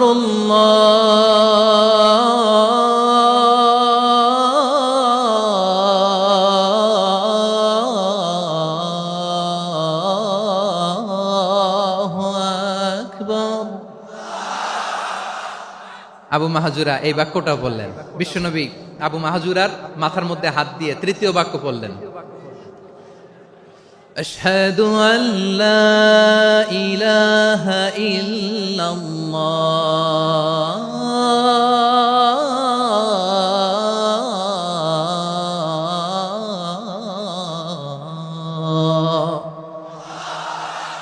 আবু মাহাজুরা তৃতীয় বাক্য পড়লেন। বিশ্বনবী একটা বাক্য পরে আবু মাহাজুরা পরে, বিশ্বনবী পরে আবু মাহাজুরা পরে। আবু মাহাজুরা কিন্তু অমুসলিম, মুশরিক। আবু মাহাজুরা বলে, এক একটা বাক্য পড়ি আমার কলিজাটা গলে ঠান্ডা হয়ে যায়। এতদিন মোহাম্মদকে গালি দিতাম, এখন মোহাম্মদ আমার মাথায় যখন হাত রাখছে আমার সারা শরীর ঠান্ডা হয়ে গেছে। বিশ্বনবী আজান শিখাচ্ছেন, একটা একটা বাক্য পড়ে আবু মাহাজুরাও পড়ে, বিশ্বনবী পড়ে আবু মাহাজুরাও পড়ে। পুরো বাক্যগুলো যখন শেষ, আজান শেষ, আবু মাহাজুরাও যখন পুরো আজান পড়লেন, আবু মাহাজুরা বললেন, এতদিন মোহাম্মদের চেহারা দেখলে আমার ঘৃণা লাগতো, আজ থেকে মোহাম্মদের চেহারার চেয়ে প্রিয় চেহারা আমার কাছে নাই। আবু মাহাজুরা বললেন, ও মুহাম্মদ, আজানের বাক্য তো আপনি আমারে শেখালেন, এখানেই শেষ করবেন না, আপনি আমারে পড়ায় দেন। লা ইলাহা ইল্লাল্লাহু মুহাম্মাদুর রাসূলুল্লাহ সাল্লাল্লাহু আলাইহি ওয়াসাল্লাম। বিশ্বনবীর সাথে দাঁড়িয়ে উনি শাহাদা পড়ে মুসলমান হয়ে গেলেন। এবার আবু মাহাজুরা বলে, ইয়া রাসূলুল্লাহ, ইয়া হাবিবাল্লাহ, আমি মুমিন হয়েছি, মুসলমান হয়েছি, আপনার কাছ থেকে আজান শিখার সৌভাগ্য আমি লাভ করেছি গো নবী। আমার কণ্ঠের বড় তারিফ করেছেন, আপনি আমার আজানকে আপনি পছন্দ করেছেন। একটা জিনিস আপনার কাছে চাই, আপনি আমাকে মক্কার মসজিদুল হারামের মুয়াজ্জিন হিসেবে অ্যাপয়েন্ট করে দেন। বিষ্ণু ইসা ইসলাম বললেন, যাও আবু মাহজুরা, আমি তোমাকে পৃথিবীর শ্রেষ্ঠতম মসজিদ মক্কার মসজিদুল হারামের মুয়াজ্জিন হিসেবে অ্যাপয়েন্ট করে দিলাম। দেখছেন কিভাবে ট্যালেন্ট হান্টিং করতে হয়, কিভাবে হিউম্যান রিসোর্স মানব সম্পদকে ব্যবহার করতে হয়। আসছিল আজানকে ভেঙ্গাইতে, আসছিল কেন? আজানকে ব্যঙ্গ করার জন্য, বিকৃত করার জন্য। আজানকে বিকৃত করতে যে ইসলামের সবচেয়ে শ্রেষ্ঠ মসজিদের মুয়াজ্জিন হয়ে গেল। পড়েন সুবহানাল্লাহ। হযরত আবু মাহজুরা রাদিয়াল্লাহু তাআলা আনহু ওনার এই সুললিত কণ্ঠ ব্যবহার করে মসজিদুল হারামে এত সুন্দর করে আল্লাহু আকবার বলে আজান দিতেন, মানুষগুলোর, মুসল্লিগুলোর, মক্কাবাসীর হৃদয়কে তিনি বিগলিত করে দিতেন, মানুষের হৃদয়কে ঠান্ডা হয়ে যেত। শুধু এখানেই শেষ না আমার যশোরের ভাইয়েরা, বিশ্বনবী যখন সাইয়েদনা আবু মাহজুরা রাদিয়াল্লাহু তাআলা আনহুকে আজান শিখাচ্ছিলেন, বলেন তো বিশ্বনবীর হাতটা কোথায় ছিল? আবু মাহজুরার মাথার সামনে, এই চুলের উপরে ছিল। আবু মাহজুরা ওই স্মৃতিটাকে ধারণ করবার জন্য, ওই স্মৃতিকে বহন করার জন্য বিশ্বনবীর মোবারক হাত আবু মাহজুরার কপালের চুলের যেই জায়গায় লেগেছে, মৃত্যুর আগের দিন পর্যন্ত আবু মাহজুরা মাথার ওই চুলে কোনোদিন ছুরি আর কামার লাগায় নাই, সেখানে কেচি লাগায় নাই, চুলের মধ্যে খুর লাগায় নাই। আবু মাহজুরা ডান দিকের চুল কাটতো, বাম দিকের চুল কাটতো, পেছনের চুল কাটতো, সামনের চুল কাটতো না। আবু মাহজুরা রাদিয়াল্লাহু তাআলা আনহুর সামনের চুলগুলো বড় হতে হতে যখন এত বড় হয়ে যায়, তিনি চুলগুলো পেঁচিয়ে মাথার মধ্যে রাখতেন, তারপরে তিনি পাগড়ি পরতেন। সবাই জিজ্ঞেস করতো, আবু মাহজুরা, এটা আবার কেমন স্টাইল? দেখতে তোমারে কি বিদঘুটে লাগে, কেমন অড লাগে, কেমন খারাপ দেখা যায়।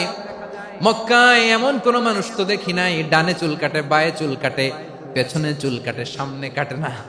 ওরে আবু মাহজুরা, কেমন দেখা যায় তোমারে, তুমি সামনের চুল কাটো না কেন?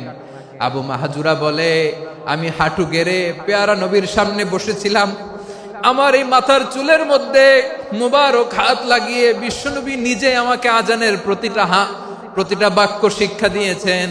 বিশ্বনবীর মোবারক হাত, পবিত্র হাত আমার মাথার চুলের যেই জায়গায় লেগেছে, আমি চাই ওই চুলগুলা নিয়ে আমি আমার কবরের ভিতরে যাব। সাইয়েদনা আবু মাহজুরা রাদিয়াল্লাহু তাআলা আনহু ইন্তেকালের আগের পর্যন্ত মাথার সামনের চুলগুলা কাটে নাই, মাথার সামনের চুল তিনি কাটেন নাই। সুবহানাল্লাহ বিহামদি। কেমন ভালোবাসতেন বিশ্বনবী সাহাবীদেরকে, সাহাবারা কেমন ভালোবাসতেন বিশ্বনবীকে। সামনের চুলগুলো বড় হতে হতে এত বড় ছিল, পেঁচিয়ে রেখে পাগড়ি পরতেন, কাটতেন না। নবীর হাত লেগেছিল, সুবহানাল্লাহ পড়েন। তাহলে what is the lesson? Moral of the story কি? মোরাল অফ দ্য স্টোরি হচ্ছে, আসছিল আজানকে ব্যঙ্গ করার জন্য, বিকৃত করার জন্য, হয়ে গেল মসজিদুল হারামের মুয়াজ্জিন। দেখেন বিশ্বনবী একটা খারাপ সিচুয়েশনের মধ্য থেকে কি ভালো জিনিস বের করে আনলেন। আমি যে শুরুতে বলেছি কিভাবে তিনি হিউম্যান রিসোর্সকে ডেভেলপ করেছেন, ম্যানেজ করেছেন। তিনি যে চৌকস ট্যালেন্ট হান্টার ছিল, দেখেন সবার মধ্য থেকে এর বাছাই করে মুয়াজ্জিন বানাই দিয়েছেন। সুবহানাল্লাহ পড়েন। তার মানে এই না সবাইরে ধরে ধরে উনি মুয়াজ্জিন বানাইছেন। যার যেই ট্যালেন্ট আছে তাকে ওই কাজে অ্যাসাইন করেছেন। যার যেই প্রতিভা আছে তার প্রতিভাকে ইসলামের কাজে লাগিয়েছেন। সুবহানাল্লাহ পড়েন।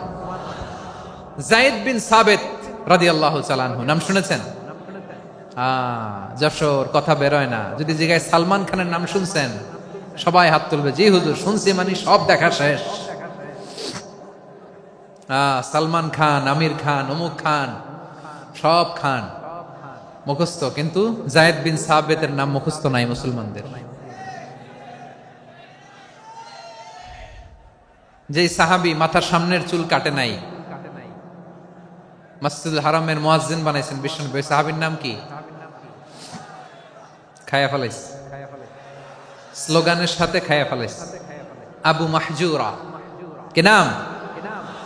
আবু মাহজুরা আল জুমাহি রাদিয়াল্লাহু তাআলা আনহু। এই নামটা আজকে নিয়ে যাইতে হবে যশোর। আবু মাহজুরা রাদিয়াল্লাহু তাআলা আনহু। দুই নম্বরে বলছিলাম যায়েদ বিন সাবিত রাদিয়াল্লাহু তাআলা আনহু। বিশ্বনবী দেখলেন মদিনার এই আনসারী সাহাবী হাইলি ট্যালেন্টেড, ইন্টেলেকচুয়াল, মেরিটোরিয়াস, জ্ঞানের প্রতি তার আকর্ষণ, মারাত্মক আকর্ষণ। বিশ্বনবী তাকে দায়িত্ব দিলেন, কোরআন যা নাজিল হয় তুমি লিখো, কাতিবুল ওয়াহি বানায় দিলেন। সুবহানাল্লাহ। যায়েদ বিন সাবিতরে আবার আজান শিখান নাই, কারণ তার মধ্যে বিশ্বনবী প্রতিভা দেখেছেন, একাডেমিক প্রতিভা। বিশ্বনবীর একাডেমিক প্রজেক্টগুলো তিনি হ্যান্ডেল করতেন। যায়েদ বিন সাবিত ছিল বিশ্বনবীর ব্যক্তিগত সচিব। কি ছিল? ব্যক্তিগত সচিব। বোঝেন নাই? বিশ্বনবীর ব্যক্তিগত সচিব এবং দোভাষী। ইহুদিরা কিছু লিখে দিলে এটার অর্থ বিশ্বনবীরে বুঝায় দিতেন, আবার ইহুদিদের কাছে কিছু লিখতে হলে তিনি লিখে দিতেন।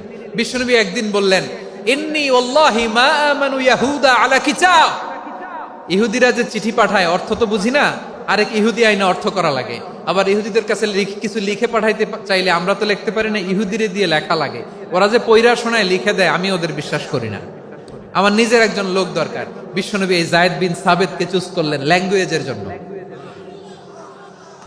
উনি বললেন, যায়েদ তোমার সফট স্কিলকে ডেভেলপ করতে হবে, তুমি হিব্রু ল্যাঙ্গুয়েজ শিখে ফেলো।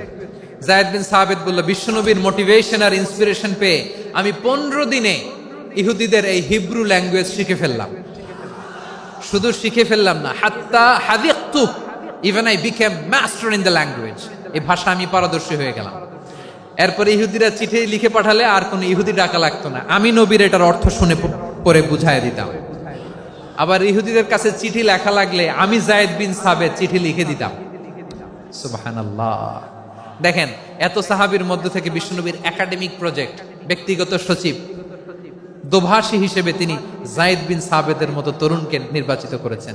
কেমন ট্যালেন্ট হান্টার ছিল আমার নবী। সুবহানাল্লাহ পড়বেন না? বিশ্বনবীর ইন্তেকালের পরে সাইয়েদনা আবু বকর রাদিয়াল্লাহু তাআলা আনহু যখন খলিফা হয়ে আসলেন, কোরআনকে সংকলনের দায়িত্ব দেয়া লাগবে, কোন সাহাবীকে দিবেন? সব সাহাবারা মিলে পরামর্শ করলেন। সাইয়েদনা আবু বকর, ওমর সবাই মিলে এই বিশাল কোরআন সংকলনের গুরু দায়িত্ব বিশ্বনবীর ব্যক্তিগত সচিব, বিশ্বনবীর দোভাষী, বিশ্বনবীর সিলেক্ট করাই লোক যায়েদ ইবনে সাবিত রাদিয়াল্লাহু তাআলা আনহুকে দিয়েছে। কোরআনের কপি তো আজকে এখানে রাখে নাই। এই যে আজকের যে কোরআন পড়েন, এটা আগে এরকম ছিল না। কোরআন নাজিল হলে সাহাবারা চামড়ার, ওটের চামড়ায় লিখে ফেলতো, ওটের চ্যাপ্টা হাড্ডির মধ্যে লিখে ফেলতো, গাছের গুড়ির মধ্যে লিখে ফেলতো। বিভিন্ন জনের কাছে ছড়ানো ছিটানো ছিল। আবু বকর রাদিয়াল্লাহু তাআলা আনহু একসাথে করলেন, পরবর্তীতে উসমান রাদিয়াল্লাহু তাআলা আনহু একসাথে করলেন। 114 সূরার এখন এই মুসহাফ, এই কম্পাইলেশন, এই কপি আমরা পেয়েছি, যার হিউজ কন্ট্রিবিউশন ছিল। এই পুরো কোরআন কম্পাইলেশনের প্রজেক্ট ম্যানেজার ছিল যায়েদ বিন সাবিত রাদিয়াল্লাহু তাআলা। কোরআন কম্পাইলেশনের প্রজেক্ট ম্যানেজার। দেখেন উনারে মাথায় হাত দিয়ে আজান শিখায় নাই। সুবহানাল্লাহ কইবেন না? তাহলে প্রথম সাহাবী আবু মাহজুরাকে মুয়াজ্জিন বানাইলেন, যায়েদ বিন সাবিতকে ব্যক্তিগত সচিব আর দোভাষী বানালেন। মুসআব ইবনে উমাইর রাদিয়াল্লাহু তাআলা আনহুকে ইসলামের প্রথম অ্যাম্বাসেডর বানালেন। তাহলে তৃতীয় নাম্বার একজন সাহাবীর নাম বলছি, মুসআব ইবনে উমাইর। মুসআব কি নাম? নামটা কেমন লাগে? এই কয়েকজনের ভাল লাগে, বাকিদের ভাল লাগে না? ভাল লাগে? এই এই আর কয়েকটা মিনিট দেওয়া যাবে না আমাকে আল্লাহর রাস্তে? হ্যাঁ ঠিক আছে, আমি তোমাদেরকে ভালোবাসা দেখাবো, দোয়া করব, যদি চুপ থাকো, একেবারে চুপ, কষ্ট সহ্য করো, বাকিরা যা সওয়াব পাবে তোমরা ডবল পাবা, যেহেতু কষ্ট বেশি, কিন্তু চুপ। 3 নাম্বার সাহাবীর নাম মুসআব। এই ধাক্কাধাক্কি কেন? ধাক্কাধাক্কি কেন রে ভাই? না না না, এরকম হইলে আসবো না যশোর, আমি আর আসবো না। হয় পিছনে চলে যাও, নাহলে চুপ, ধাক্কাধাক্কি নেই। 3 নাম্বার সাহাবীর নাম মুসআব। কি নাম? He was the first ambassador in Islam. ইসলামের প্রথম ডিপ্লোম্যাট, প্রথম কূটনৈতিক, ইসলামের প্রথম কূটনৈতিক, ইসলামের প্রথম ডিপ্লোম্যাট, প্রথম অ্যাম্বাসেডর মুসআব ইবনে উমাইর। মক্কার তরুণ যুবক, উনি পারফিউম লাগাইলে মানুষ দেখলেই বুঝতো এটা মুসআব লাগাইছে। এমন ড্যাশিং ফেসের ছিল, এমন স্মার্ট ড্যাশিং ফেস, এমন পার্সোনালিটির মানুষ ছিল মুসআব রাদিয়াল্লাহু তাআলা আনহু। কারণ যিনি ইসলামের স্পোকম্যান হবেন, মুখপাত্র হবেন, তার স্মার্ট হওয়ার দরকার আছে না নাই? আকাবার প্রথম শপথ যখন হলো, তাদের সাথে বিষ্ণু ঈসা ইসলাম মদিনাতে একজন মুখপাত্র পাঠালেন, ডিপ্লোম্যাটকে পাঠালেন, অ্যাম্বাসেডর অফ ইসলাম, তিনি হচ্ছেন মুসআব ইবনে উমাইর। পড়েন সুবহানাল্লাহ।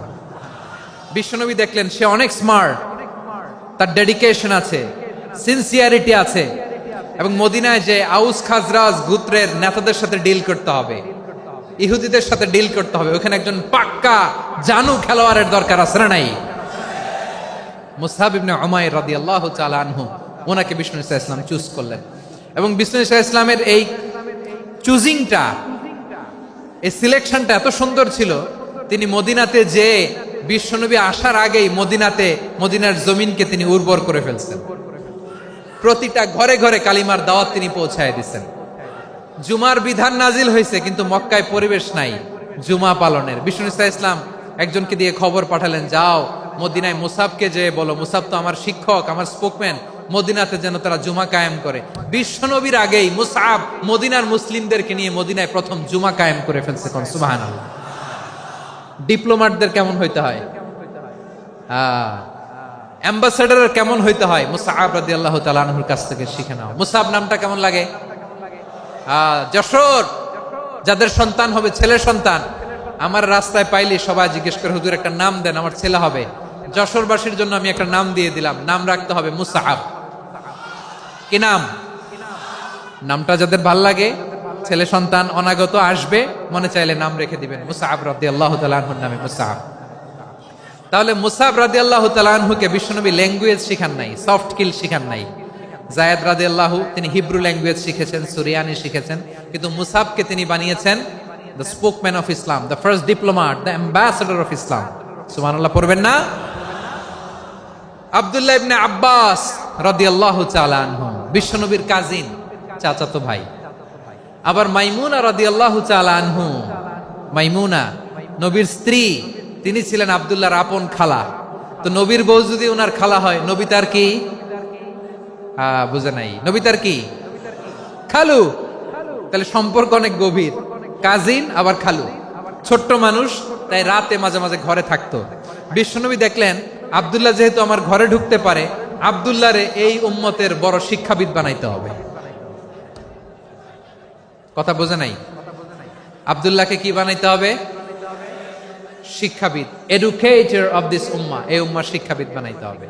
তাই আব্দুল্লাহ ইবনে আব্বাসকে বিশ্বনবী হাতে কলমে শিক্ষা দিয়েছেন। আহারে, আর এরপরে যে কি ভাষা আসবে তোমাদের জন্য আমার মুখ থেকে আমি নিজেও জানি না, আমি নিজেও জানি না। 1 ঘন্টা যাবত ধাক্কা ধাক্কি মারামারি। তো আসতে বলছে কে তোমাকে? পেছনে চলে যাও, জায়গা না পেলে। পুরো প্রোগ্রামটাই নষ্ট করে দিল।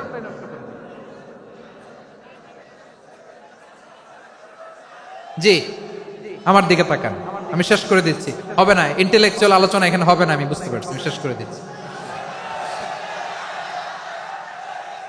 আব্দুল্লাহ ইবনে আব্বাস রাদিয়াল্লাহু তাআলা আনহু।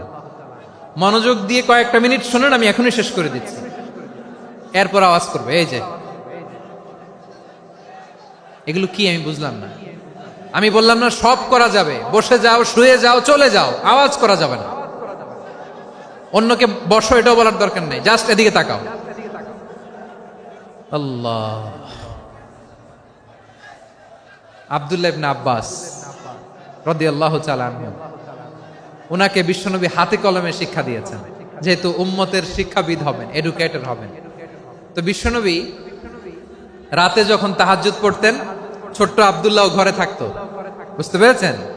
ছোট্ট মানুষ তো ঘরে থাকতো। তো বিশ্বনবী তাহাজ্জুদের জন্য একবার দাঁড়িয়েছেন, ছোট্ট আব্দুল্লাহ ওযু করে দাঁড়াইছে। আচ্ছা বলেন তো, ইমাম আর মুসল্লি মোট যদি দুইজন হয়, একজন ইমাম একজন মুসল্লি, তো মুসল্লি ইমামের কোন দিকে দাঁড়াবে? ডানে দাঁড়াবে। ছোট্ট আব্দুল্লাহ বোঝে নাই, বিশ্বনবী তাহাজ্জুদ শুরু করেছেন, উনি একতেদা করছেন আর দাঁড়াইছেন বায়ে। কোথায় দাঁড়িয়েছেন? আব্দুল্লাহ বলেন, যখন আমি বায়ে দাঁড়ালাম, আখাযা রাসূলুল্লাহ সাল্লাল্লাহু আলাইহি ওয়াসাল্লাম উযুনি আল ইউমনা ইয়াফতিলুহা, বিশ্বনবী নামাজরত অবস্থায় আমার কান ধরে টেনে আমার ডান দিকে এনে দাঁড় করায় দিলেন। পড়েন সুবহানাল্লাহ। দেখেন হাতে কলমে শিক্ষা। আর জীবনে ভুল হবে? কথা কয় না, আর ভুল হবে? আর ভুল হবে না। এভাবে বিশ্বনবীর অনেক সঙ্গ পেয়েছেন, সফর করেছেন, একই বাহনে বসেছেন, এক বাহনে বসে লম্বা নাসিহত করেছেন, বলেছেন, ইয়া গোলাম ইহফাজিল্লাহ ইয়াহফাজকা, ইহফাজিল্লাহ তাজিদহু তুজাহাক, ইযা সাআলতা ফাসআলিল্লাহ ওয়া ইযা ইসতাআনতা ফাসতাইন বিল্লাহ। আল্লাহর বিধান মানো, আল্লাহর বিধান রক্ষা করো, আল্লাহ তোমায় রক্ষা করবে। আব্দুল্লাহ, চাইতে হলে আল্লাহর কাছে চাও, সাহায্য চাইতে হলে আল্লাহর কাছে সাহায্য চাও। মনে রাখো, গোটা বিশ্বের সবাই যদি তোমার সাহায্য করতে চায়, ততটুকুই করতে পারবে যতটুকু আল্লাহ তোমার নসিবে রেখেছে। গোটা বিশ্ব যদি তোমার বিরুদ্ধে ষড়যন্ত্রে দাঁড়িয়ে যায়, ক্ষতি ততটুকু করতে পারবে যতটুকু তোমার জন্য বরাদ্দ আছে, এর বাইরে কিছু করতে পারবে না। আওয়াজ করে বলেন ঠিক কিনা? এভাবে হাতে কলমে শিখিয়েছেন, বিশ্বনবীর সঙ্গ পেয়েছেন। উনাকে বিষ্ণু ইসলাম শিক্ষাবিদ, এডুকেটর অফ দিস উম্মাহ হিসেবে সিলেক্ট করেছেন, হাতে কলমে শিখিয়েছেন। বিশ্বনবী একবার প্রকৃতির ডাকে সাড়া দিয়ে এসেছেন। এখন কি করতে হবে? নামাজের জন্য ওযু করতে হবে। বিশ্বনবী এসেই দেখেন ওযুর বদনায় পানি ভরা, খুশি হয়ে গেলেন, বললেন, কে রেখেছে পানি? একজন বলল, আব্দুল্লাহ রেখেছে। বিশ্বনবী অত্যন্ত খুশি হলেন, খুশি হয়ে একটা দোয়া করলেন, বললেন, আল্লাহুম্মা ফাক্কিহু ফিদ্দীন ওয়া আল্লিমহু তা'ওয়ীল। আল্লাহ, তুমি আব্দুল্লাহকে দ্বীনের বুঝ দিও আর কোরআনের তাফসীর শিক্ষা দিও। বিশ্বনবীর এই দোয়া এমন লাগছে, উনি রাইসুল মুফাসসিরিন, এই পৃথিবীতে যত মুফাসসির ছিল, যত মুফাসসির আসবে, সকল মুফাসসিরের সম্রাট হিসেবে স্বীকৃত হয়েছেন। আব্দুল্লাহ ইবনে আব্বাস, বিশ্বনবী ওনারে আজান শিখান নাই, বিশ্বনবী ওনারে ল্যাঙ্গুয়েজ শিখান নাই, বিশ্বনবী ওনারে অ্যাম্বাসাডর বানান নাই, হাতে কলমে শিক্ষা দিয়েছেন। ছোট্ট মানুষ, বিশ্বনবী ইন্তেকাল করলেন, আবু বকরের সময় গেল, ওমরে ফারুকের খেলাফত, তখনও তিনি তরুণ। ওমরে ফারুক রাদিয়াল্লাহু তাআলা আনহু ওনার ক্যাবিনেট মিনিস্ট্রির বৈঠকে এই আব্দুল্লাহ ইবনে আব্বাসকে পাশ দিয়ে বসায় রাখতেন। বয়স্ক সাহাবারা এটা পছন্দ করতো না, তারা বলতো, ঘটনা কি? আব্দুল্লাহর মতো ছেলে নাতি আমাদের আছে, এরা কেন রাখে ওমরে ফারুক? ওমরে ফারুক এটা টের পেলেন, তিনি বুঝতে পারলেন যে ক্যাবিনেট মেম্বাররা এটা পছন্দ করে না, ছোট্ট আব্দুল্লাহরা কেন রাখি, কেন যে রাখি, এটা একদিন বুঝাবো। একদিন মিটিং এ তিনি সবাইকে বললেন, ইযা জাআ নাসরুল্লাহি ওয়াল ফাতহ। এই আয়াত দ্বারা উদ্দেশ্য কি বলেন তো মুরব্বী সাহাবীরা? এক সাহাবী বলেন, এই সূরা দ্বারা উদ্দেশ্য, আল্লাহ বলেছেন আমাদেরকে বিভিন্ন ল্যান্ড, বিভিন্ন এলাকা বিজয় করতে হবে। ওমরে ফারুক বললেন, না, হয়নি। আরেকজন বললেন, বিজয় হওয়ার পর আমাদের বেশি বেশি আল্লাহর বরত্বের ঘোষণা দিতে হবে, এটা উদ্দেশ্য। ওমরে ফারুক বললেন, না, হয় নাই। যারে জিজ্ঞেস করেন কেউ পারে না। সব শেষে বিশ্বনবী ছোট্ট আব্দুল্লাহরে বলেন, আব্দুল্লাহ, ইদা জাআ নাসরুল্লাহি ওয়াল ফাতহ, এর দ্বারা উদ্দেশ্য কি বলো তো? ছোট্ট আব্দুল্লাহ বলেন, হুয়া আজালু রাসূলিল্লাহ। এই আয়াত দ্বারা বিশ্বনবীর বিদায়কে উদ্দেশ্য নেওয়া হয়েছে। ওমরে ফারুক বললেন, হাযা হুয়া, এটাই তো সঠিক উত্তর, এটাই সঠিক তাফসীর এই আয়াতের।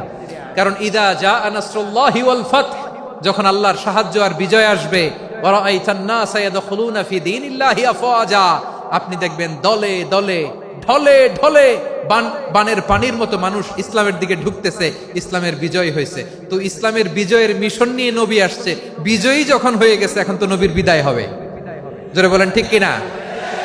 কোন সাহাবী এই সূক্ষ্ম কথাটা ধরতে পারে নাই, ওই আব্দুল্লাহ ছাড়া। আব্দুল্লাহ যখন উত্তর দিছে, সব সাহাবীদের টনক নড়েছে। এরপর থেকে কোনো ক্যাবিনেট মিটিং এ আর কোনো সাহাবারা কোনো প্রশ্ন করে নাই, আওয়াজ করে পড়েন সুবহানাল্লাহ। বিশ্বনবী আব্দুল্লাহ ইবনে আব্বাসকে দ্য এডুকেটর অফ দ্য উম্মাহ, উম্মার শিক্ষাবিদ হিসেবে গ্রহণ করেছেন। আওয়াজ করে পড়তে হবে আল্লাহু আকবার। সাহাবীদের নামগুলো মনে থাকবে? এক নম্বরে আবু মাহজুরা, মুয়াজ্জিন বানাইছেন। যায়েদ ইবনে সাবিত, দোভাষী, ট্রান্সলেটর অফ প্রফেট, এবং তিনি ছিলেন বিশ্বনবীর ব্যক্তিগত সচিব। মুসআব ইবনে উমাইর, the first ambassador and diplomat of Islam. আব্দুল্লাহ ইবনে আব্বাস, এই উম্মার সবচেয়ে বড় এডুকেটর, শিক্ষাবিদ। আরেকজন ছিল আব্দুল্লাহ ইবনে মাসউদ রাদিয়াল্লাহু তাআলা আনহু। দুই আব্দুল্লাহ, আব্বাস গেল, আরেকজন হচ্ছে মাসউদ। মক্কার তরুণ, ছাগল পালতো মুশরিকের বিশ্বনবী আর আবু বকর রাদিয়াল্লাহু তাআলা আনহু একবার গেলেন, যে দেখে এই তরুণ দাঁড়ায় আছে। বিশ্বনবী বলেন, আমি খুব ক্ষুধার্ত, তোমার কাছে কি দুধ আছে ছাগলের? আব্দুল্লাহ ইবনে মাসউদ বলে, আছে। ওয়ালাকিন আনা মুতামান, কিন্তু যে দুধ আছে এটা আমানতের, আমি দিতে পারবো না। বিশ্বনবী এইটা শুনেই তার টার্গেট করে ফেলছে। আনা মুতামান, দুধ আছে কিন্তু এটা আমার মালিকের, আমি তো দরদ দেখাই, আমার মালিকের দুধ আপনি পথিক, আপনারে দিতে পারি না। বিশ্বনবী টার্গেট করে ফেলছেন, এরে আমার কাজে লাগাইতে হবে। বিশ্বনবী বললেন, আচ্ছা ঠিক আছে, দুধ দিও না, কিন্তু এমন ছাগি আছে কিনা যেই ছাগির সাথে কোনো ছাগলের মিলন হয় নাই, তার ওলানে দুধও আসে নাই, বাচ্চাও নাই, এরকম ছাগির থেকে যদি আমি দুধ খাই তাহলে তো সমস্যা নাই। বলতেছে, এরকম ছাগির থেকে দুধ খাইলে সমস্যা নাই, কারণ এরকম ছাগির ওলান থেকে দুধ আসবেও না। বলতেছে, ঠিক আছে, এরকম একটা ছাগি নিয়ে আসা হলো। বিশ্বনবী বিসমিল্লাহ বলে ওই ছাগির ওলানে হাত দিলেন। হাত দিতে দেরি, পুরো ওলানটা দুধে ভরে যেতে দেরি হয় না। বিশ্বনবী আর আবু বকর রাদিয়াল্লাহু তাআলা আনহু দহন করে পেট ভরে খেলেন। এই দৃশ্য আব্দুল্লাহ ইবনে মাসউদের হৃদয়ে দাগ কাটলো। এই মুজিজা দেখে তিনি বললেন, আশহাদু আল্লা ইলাহা ইল্লাল্লাহ ওয়া আশহাদু আন্না মুহাম্মাদুর রাসূলুল্লাহ। তিনি ষষ্ঠ মুসলিম ছিলেন, 6 নম্বর মুসলমান। ওনাকে টার্গেট করে বিশ্বনবী দেখলেন এমন ইন্টেলেকচুয়াল ব্রেন, উনি সূক্ষ্ম সূক্ষ্ম জিনিস বুঝে বেশি, ফিকহি জ্ঞান ওনার মধ্যে বেশি। বিশ্বনবী ওনাকে কোরআনের জ্ঞান শিক্ষা দিতে লাগলেন। উনি বিশ্বনবী সবার কাছে কোরআন শোনায়, কিন্তু বিশ্বনবী নিজে আব্দুল্লাহ ইবনে মাসউদের কাছ থেকে কোরআন শুনতো। বিশ্বনবী একবার বললেন, ইকরা আলাইয়া ইয়া মাসউদ। ইবনে মাসউদ, একবার শোনাও তো কোরআন দেখি। আব্দুল্লাহ ইবনে মাসউদ বলে, আকরাউ আলাইকা ওয়া আলাইকা উনজিল। নবী, আপনার উপর কোরআন নাজিল হয় আর আমি আপনার সামনে কোরআন পড়বো? বিশ্বনবী বললেন, ইন্নী উহিব্বু আন আসমাআহু মিন গায়রি। আমি নিজে পড়তে যেমনি ভালোবাসি, অন্যে পড়ুক আমি শুনবো, এটাও আমি ভালোবাসি। সূরা নিসা তিনি তেলাওয়াত করে শুনিয়েছেন। এমন সূক্ষ্ম বিষয় বিশ্বনবী উনাকে ধরিয়ে দিয়েছেন। উনি হয়ে গিয়েছেন আব্দুল্লাহ ইবনে আব্বাস, হয়েছেন রাইসুল মুফাসসিরিন, উনি হয়ে গিয়েছেন ফাকিহুল উম্মাহ। উনার চাইতে বড় ফকি এই পৃথিবী আর দেখবে না। চিল্লায় বলেন সুবহানাল্লাহ। উনি বলতেন, ওয়াল্লাহি ওয়াল্লাহি ইল্লাযী লা ইলাহা গায়রু মা উনজিলাত সূরাতুন ইল্লা ওয়া আনা আ'লামু আইনা উনজিলাত ওয়া ফীমা উনজিলাত। বিশ্বনবী এমন ভাবে কোরআনের দার্স আমাকে দিয়েছেন, কোরআনে যত সূরা নাজিল হয়েছে, যেখানে নাজিল হোক না কেন আমি জানি এটা কোথায় নাজিল হয়েছে এবং কোন প্রেক্ষাপটে নাজিল হয়েছে। এমন একটা সূরা নাই যে সূরার কোথায় নাজিল হয়েছে আমি মাসুদের জানা নাই, কোন প্রেক্ষাপটে নাজিল হয়েছে আমার জানা নাই। এরকম ঘটবে না। চিল্লায় বলেন আল্লাহু আকবার। এই আব্দুল্লাহ ইবনে মাসউদ রাদিয়াল্লাহু তাআলা আনহু ওমর ফারুকের সময় কুফার চিফ জাস্টিস ছিলেন। কুফা নগরীর চিফ জাস্টিস বুঝেন নাই? বিচারপতি। কি ছিলেন? সবাই বলে নাই, কি ছিলেন? বিচারপতি ছিলেন। এবং ওনার যে ফিকহি জ্ঞানের ধারা, এটাই আলকামা, ইব্রাহিম আন-নাখাই, হাম্মাদ ইবনে সুলাইমান হয়ে ইমাম আবু হানিফা পর্যন্ত পৌঁছেছে। এবং ওনার ফিকহি জ্ঞানের ধারাই হানাফি মাযহাবে অ্যাকসেপ্ট হয়েছে। আজও এগুলো হানাফি মাযহাবে চর্চিত হয়। হানাফি মাযহাবের সব ফিক আব্দুল্লাহ ইবনে মাসউদের ফিকহি জ্ঞানের ধারা থেকে নেওয়া হয়েছে। চিল্লায় পড়েন সুবহানাল্লাহ। তাহলে উনাকে বিশ্বনবী বানিয়েছেন জুরিস্ট, আইনবিদ, ফাকিহ। উনারে আজান শিখান নাই। হিউম্যান রিসোর্স ডেভেলপমেন্ট কিভাবে করবেন, মানব সম্পদের উন্নয়ন কিভাবে করতে হয়, কিভাবে যার যেখানে প্রতিভা কাজে লাগাতে হয় উনি দেখিয়েছেন। সুবহানাল্লাহ পড়বেন না? খালিদ বিন ওয়ালিদ নাম শুনছেন? কে কে শোনেন নাই হাত তোলেন। কি ছিলেন? বীর যোদ্ধা, বীর যোদ্ধা ছিলেন খালিদ বিন ওয়ালিদ, কিন্তু তিনি ইসলাম ধর্ম গ্রহণ করেছেন অনেক দেরিতে, 8ম হিজরিতে। তার মানে 8ম হিজরির আগে উনি মুশরিকদের পক্ষে লড়াই করেছেন। ওনার হাতে কত মুসলিম সাহাবী যে নিহত হয়েছে হিসাব নাই। বিষ্ণুনবী টার্গেট করে রাখছে, তুমি আমাদের মুসলিমদের এত ক্ষতি করলা, তুমি যখন মুসলমান হবা তোমারে দিয়ে আমি এমন কাম করামু যে এটা আর কেউ করতে পারবে না। সুবহানাল্লাহ নাই? যশোর ক্লান্ত হয়ে গেছে।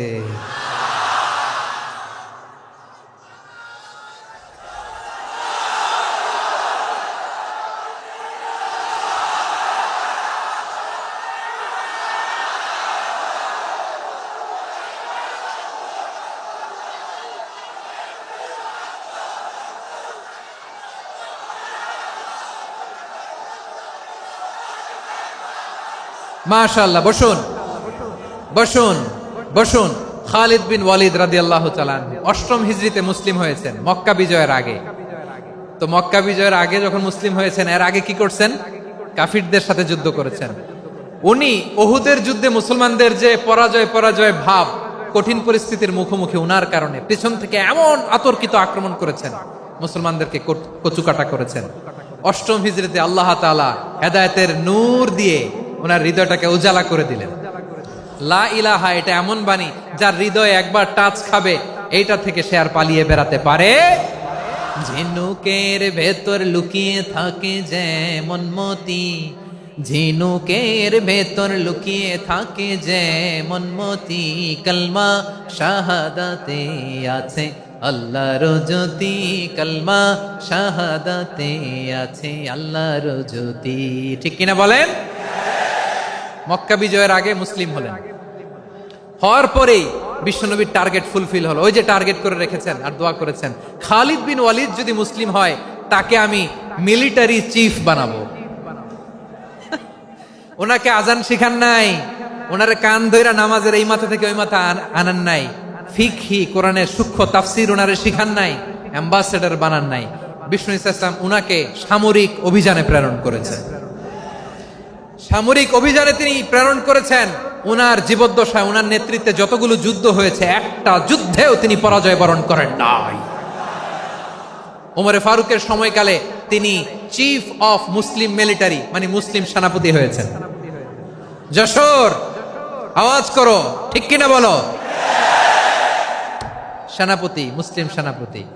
তাহলে কিভাবে হিউম্যান রিসোর্স ব্যবহার করতে হয় গোটা বিশ্ব আমার নবীর কাছ থেকে শিখে নাও। খালিদ বিন ওয়ালিদ, ওনাকে বিশ্বনবী একটা উপাধি দিয়েছেন।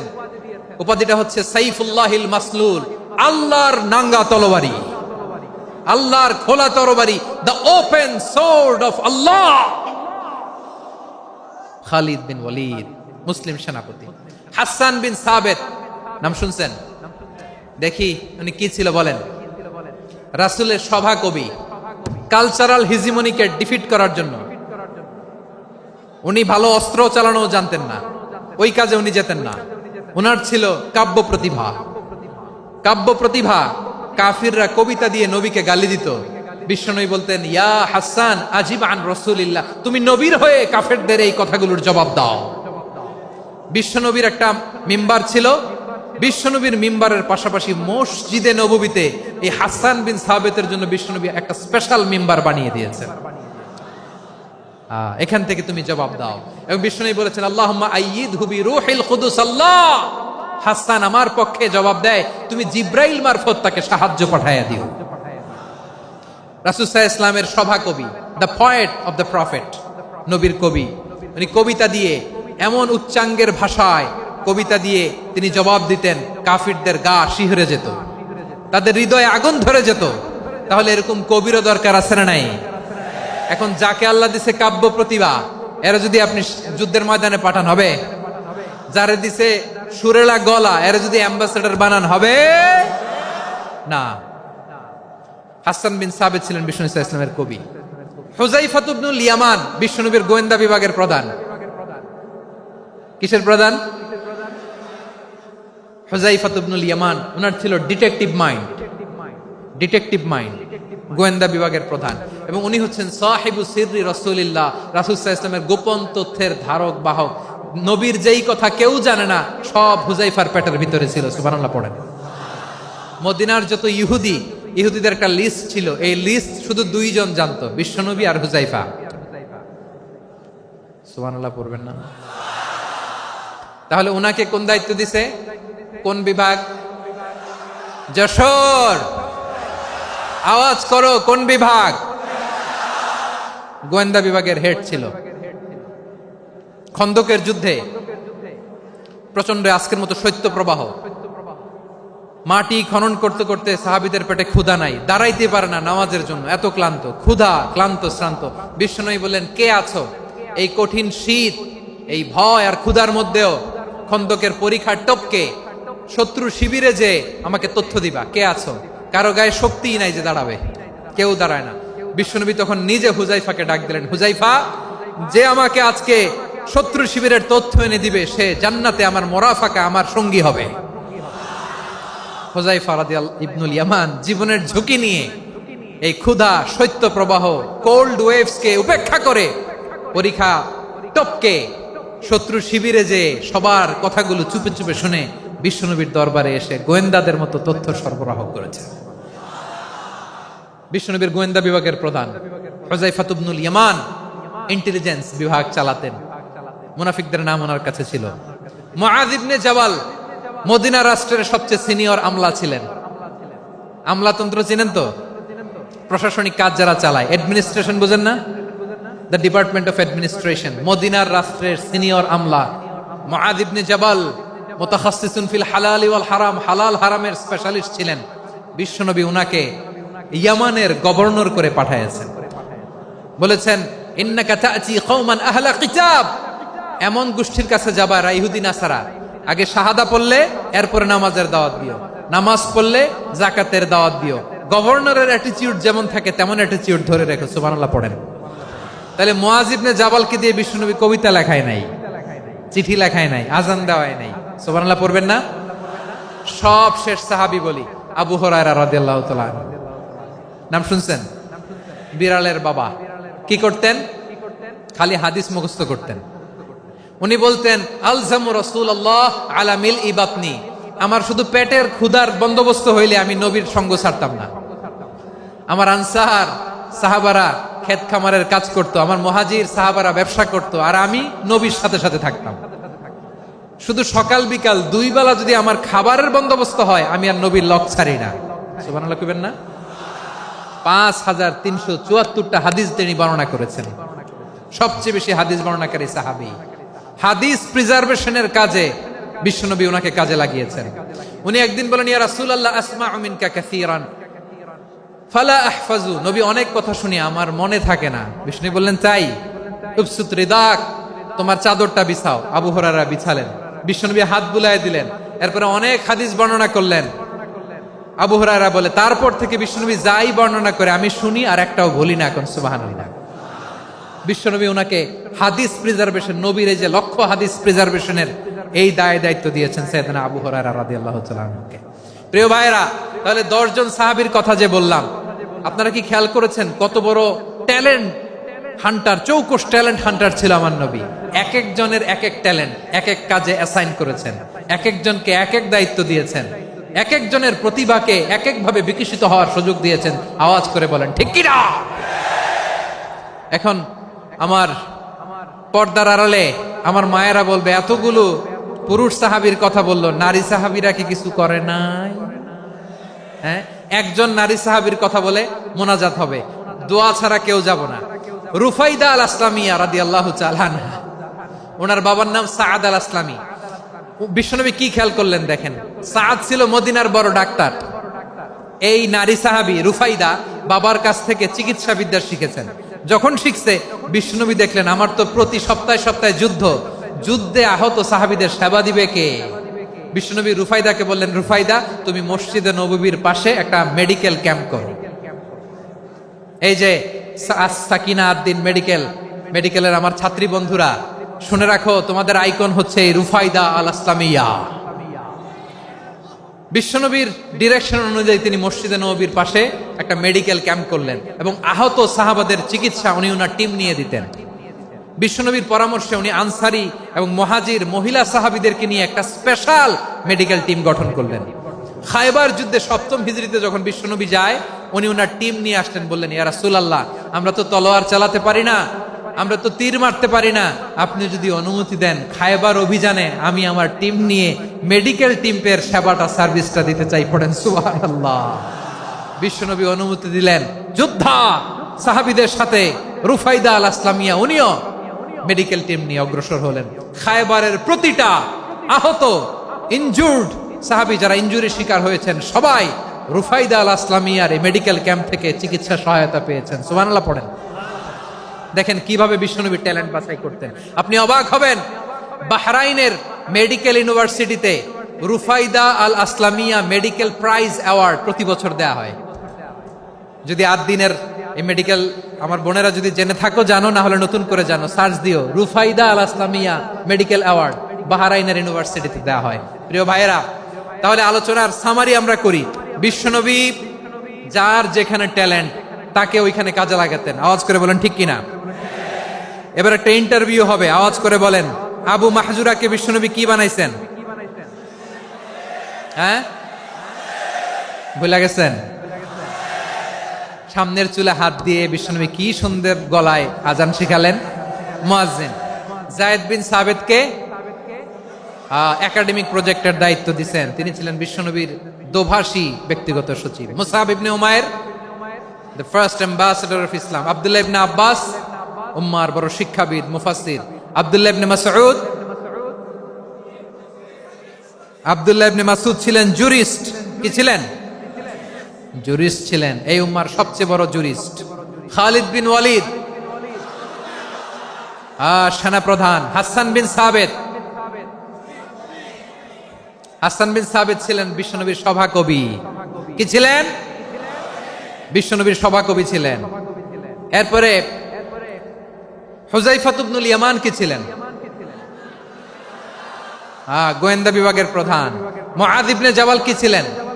সিনিয়র আমলা, ইয়ামানের গভর্নর। আবু হুরায়রা রাদিয়াল্লাহু তাআলা আনহু হাদিস প্রিজার্ভেশনের কাজ করেছেন। আর আমাদের রুফাইদা আল আসলামিয়া রাদিয়াল্লাহু তাআলা আনহা কি ছিলেন? নার্স ছিলেন, নার্স হয়ে মেডিকেল সেবা দিয়েছেন। প্রিয় ভাইয়েরা, পুরো আলোচনার যদি সামারি করি তাহলে বিশ্বনবী যেভাবে হিউম্যান রিসোর্সকে ম্যানেজ করেছেন, যার যেখানে প্রতিভা কাজে লাগিয়েছেন, আমরাও যদি করি আমাদের বাংলাদেশের চিত্র আমরা পাল্টে যেতে পারবো। আমরা শুরুতে শুনেছি মানুষের আছে অসীম সম্ভাবনা, প্রতিটা মানুষ অনন্য, যত্ন নিলে, যথাযথ পরিচর্যা করলে মানুষ বিশ্ব জয় করতে পারে। ঠিক কিনা? আমাদের হাফেজে কোরআনের সামনে দাঁড়াতে পারে এমন কোনো হাফেজে কোরআন আল্লাহর জমিনে জন্ম হয় নাই। গোটা বিশ্ব কাঁপিয়ে তারা সেরা, আমাদের ক্রিকেটাররা সেরা, আমাদের তৈরি পোশাক শিল্প সেরা। এরকম অনেক অনেক সেরা জিনিস আছে, আমরা এগুলোরে নার্চারিং করতে পারি নাই, পরিচর্যা করতে পারি নাই, সঠিক তারবিয়াতের অভাব। তাহলে মানুষের অসীম সম্ভাবনাকে কাজে লাগাতে হবে। ঠিক কিনা বলেন? ইউনুস গভর্নমেন্টকে আমি বলবো, অল্প সময়ের জন্য আপনারা এসেছেন, সংস্কারও করতে হবে, আবার নির্বাচনও করতে হবে। সব সংস্কার হয়তো করতে পারবেন না, যতটুকু পারবেন এর মধ্যে আমাদের যে হিউজ ম্যান পাওয়ার, আমাদের যে মানব সম্পদ, হিউম্যান রিসোর্স, এটাকে ডেভেলপ করে আপনাদের যেতে হবে। যেটা পারবেন না সেটাকে পরবর্তী নির্বাচিত গভর্নমেন্টের কাছে রেখে যেতে হবে, যে তারা যেন করে, তাদের কাছে আপনারা এটা রেখে যাবেন। তাহলে মানুষ চাইলে বিশ্ব জয় করতে পারে। আর মানুষকে হারাতে পারে কেউ? জোরে বলো যশোর, মানুষকে হারাতে পারে কেউ? আল্লাহ আমাদেরকে জনসংখ্যা দিয়েছেন। প্রিয় ভাইয়েরা, এই জনসংখ্যা অনেক বড় সম্পদ, এটা আমাদের জন্য অভিশাপ নয়, আশীর্বাদ। আমাদের জনসংখ্যাকে যদি আমরা জনশক্তিতে রূপান্তর করতে পারি, আজকে বাংলাদেশ যে অবস্থানে দাঁড়িয়ে আছে, বাংলাদেশ তার 20 গুণ উন্নতির শিখরে চলে যাবে। চিল্লায় বলো ঠিক কিনা? আমাদের শ্রমিক ভাইয়েরা বাইরে কাজ করে, আমাদের শ্রমজীবী ভাইয়েরা, প্রবাসীরা, তাদের ব্যাপারে গুরুত্ব দিতে হবে। আমাদের শ্রমের দাম সবচেয়ে কম, সবচেয়ে কম। তারা এম্বাসিতে গুরুত্ব পায় না, এয়ারপোর্টে গুরুত্ব পায় না। এই সরকার অবশ্য তাদেরকে অনেক গুরুত্ব দিচ্ছে। আমাদের অদক্ষ শ্রমিককে যখন আমরা দুবাই পাঠাই, অল্প বেতন পায়, কিন্তু ইন্ডিয়ানরা দক্ষ শ্রমিক পাঠাইলে তার 3 গুণ বেতন পায়। আমরা আমাদের শ্রমিকদেরকে অদক্ষভাবে আর পাঠাতে চাই না, দক্ষ শ্রমিক পাঠিয়ে আমরা রেমিটেন্সের বন্যা বইয়ে দেব। আমাদের শ্রমিকদের পাঠানো রেমিটেন্সের টাকায় সচল থাকে আমার দেশের অর্থনীতির চাকা। তাদেরকে সবচেয়ে গুরুত্ব দিতে হবে। আমরা পেয়েছি ফ্রিডম ফাইটার, মুক্তিযোদ্ধা, আর আমার প্রবাসী ভাইরা হচ্ছে রেমিটেন্স ফাইটার। জোরে বলো ঠিক কিনা? তাহলে আমাদের এই জনশক্তিকে জনসম্পদে ট্রান্সফর্ম করতে হবে, ঠিক কিনা বলেন? সরকার জনগণকে এভাবে পলিশ করতে হবে। মা বাবারা ছেলে মেয়েদের মধ্যে কার কোন যোগ্যতা তাকে ওইভাবে কাজে লাগাতে হবে। সবার এ প্লাস পাওয়ার কোনো দরকার নাই। আমাদের দেশে একটা টেন্ডেন্সি আছে, পরীক্ষায় এ প্লাস না পাইলে কই তুই কি করলি, পাশের বাড়ির ছেলে এ প্লাস পাইছে, যা ওর পা ধোয়া পানি খা। কি খা? তা আমি ভাবছি যে পা ধোয়া, এ প্লাস পাওয়া ছেলেদের পা ধোয়া পানির একটা পানির ব্র্যান্ড বানাইতে হবে, এরকম লেখা থাকবে এ প্লাস পাওয়া ছেলেদের পা ধোয়া পানি। খাওয়া নাই, এগুলার খাওয়া নাই। ওরে আল্লাহ এ প্লাস পাওয়ার জন্য বানাইছে, আর আপনার ছেলেকে এই এ প্লাস গুলারে নিয়ন্ত্রণ করার জন্য আল্লাহ বানাইছে। ওকে দিয়ে আল্লাহ কি করবে আপনি জানেনই না। একটা এ প্লাস, একটা এ গ্রেড একটা মানুষের জীবনকে ঠিক করে দিতে পারে না। আপনার ছেলেকে আল্লাহ অন্যদিকে যোগ্যতা দিয়েছে। ওদের মনোবল ভাঙবেন না, খবরদার খবরদার। ছেলে মেয়েদের মনোবল ভাঙবেন না। যাকে দিয়ে যেটা হবে তাকে দিয়ে সেটা করতে হবে, তার প্রতিভাকে সেভাবে কাজে লাগাতে হবে। তাহলে বাংলাদেশ, আমাদের এই জনসংখ্যা জনসম্পদে রূপান্তরিত হবে। আমাদের সরকারের তত্ত্বাবধানে আমাদের 18 কোটি জনগণ দক্ষ জনশক্তিতে রূপান্তরিত হোক। আমরা চাই কি চাই না? আমরা ভালো মানুষ, শ্রেষ্ঠ মানুষ হতে চাই কি চাই না? ওই জাপানিজদের মতো সৎ, ওই ইউরোপিয়ানদের মতো কালচার্ড। আমাদেরকে আল্লাহ তাআলা কোরআন সুন্নাহ অনেক কিছু দিয়েছেন। যেহেতু বর্তমানে আমরা দেখছি তারা সৎ, তাদের মধ্যে ভ্যালু আছে, সেগুলো আমাদের মধ্যে আনার দরকার আছে না নাই? আর ইসলাম দিয়ে আমাদের জীবনকে সাজাতে হবে, ইসলাম দিয়ে আমার পরিবারকে সাজাতে হবে। ইসলাম থেকে, কোরআন থেকে প্রেসক্রিপশন না নিলে জীবন সুন্দর হবে না। কোরআন থেকে প্রেসক্রিপশন না নিলে সমাজ সুন্দর হবে না। কোরআনের প্রেসক্রিপশন না মানলে রাষ্ট্র সুন্দর হবে না। কোরআনের প্রেসক্রিপশন অ্যাপ্লাই না করলে শুধু দুর্নীতি দমন কমিশন দিয়ে দুর্নীতি বন্ধ করা যাবে না। এজন্য কোরআনের আইন আমরা চাই কি চাই না? প্রিয় ভাইয়েরা, হিউম্যান রিসোর্স ডেভেলপমেন্ট, মানব সম্পদের উন্নয়ন, আমাদের সরকার যেন এদিকে নজর দেয়। আমরা যেন এই ব্যাপারে যত্নবান হয়ে উঠি। যাকে আল্লাহ যে যোগ্যতা দিয়েছে, এই যোগ্যতা দিয়ে আমরা যেন ইসলামের জন্য, দেশের জন্য কাজ করি। আমরা যেন আমাদের স্কিল ডেভেলপ করি, আমাদের পটেনশিয়ালকে ডেভেলপ করি। মোরালিটি, ভ্যালিউজ নিয়ে শায়েখ আহমদুল্লাহ আলোচনা করেছেন, এগুলো দিয়ে যেন আমরা আমাদেরকে সাজাই। আল্লাহ তাআলা আমাদের দেশকে তুমি নিরাপদ করো, আমরা পড়ি আমিন। আল্লাহ আমার 18 কোটি জনগণকে তুমি জনশক্তিতে রূপান্তরিত করো, আমিন। আল্লাহ আমরা হাতে হাত রেখে, কাঁধে কাঁধ মিলিয়ে, ভাইয়ে ভাইয়ে যেন এই দেশকে গড়তে পারি, আল্লাহ তুমি তৌফিক দান করো, আমরা পড়ি আমিন। আমার প্রিয় মহিউদ্দিন ভাই বলেছেন, হুজুর এমন একটা ঘোষণাপত্র দিয়ে যাবেন আজকের এই ঐতিহাসিক যশোরের প্রোগ্রামে, যেটা গোটা বাংলাদেশে মানুষ এটার উপর আমল করে। আমি যে কথাটা বলেছি এটাই, আসুন আমরা আমাদের জনসংখ্যাকে জনসম্পদে ট্রান্সফর্ম করি। আমাদের জনসংখ্যাকে আমরা যেন জনশক্তিতে রূপান্তরিত করি। জনসংখ্যাকে ট্রান্সফর্ম করে জনশক্তি দিয়ে আমরা যেন আগামীর বাংলাদেশ, স্বাধীন বাংলাদেশ 2.0 গড়ে তুলি। আল্লাহ তাআলা আমাদের সবাইকে কথাগুলো বোঝার, আমল করার তৌফিক দান করুন। এই জেনজি, ক্ষমা করে দিও আমাকে, অনেক ধমক দিছি, বকা দিছি। আল্লাহ তোমাদেরকে করুক, কবুল করুক, যশোরবাসীকে কবুল করুক, আদ দিনকে কবুল করুক, এই মেডিকেল কলেজকে কবুল করুক, ইসলামের জন্য বাঁধ ভাঙা এই জোয়ার এবং উচ্ছ্বাসকে আল্লাহ তাআলা কবুল করুক। হাযা মা ইনদি ওয়াল ইলমু ইনদাল্লাহ আলাইহি তাওয়াক্কালতু ওয়া ইলাইহি উনীব। সুবহানাকাল্লাহুম্মা ওয়া বিহামদিকা আশহাদু আল্লা ইলাহা ইল্লা আনতা আস্তাগফিরুকা ওয়া আতুবু ইলাইক। আল্লাহুম্মা আমিন। রব্বানা ظلمنا أنفسنا وإن لم تغفر لنا وترحمنا لنكونن من الخاسرين. ربنا آتنا في الدنيا حسنة وفي الآخرة حسنة وقنا عذاب النار. ও বিশাল আকাশের মালিক, বিশাল জমিনের মালিক, তোমার আকাশ বাতাসের তুলনায় আমাদের হাত দুইটা বড় ছোট্ট রে আল্লাহ। ছোট দুটি হাত পেতে বুক ভরা আশা নিয়ে তোমার শাহী দরবারে চেয়ে রইলাম। আমাদের জিন্দেগির গুনাহ খাতা তুমি মাফ করে দাও। আমাদের আব্বা আম্মা দাদা দাদি আত্মীয় স্বজন সবার গুনাহ খাতা তুমি মাফ করে দাও। আমাদের যত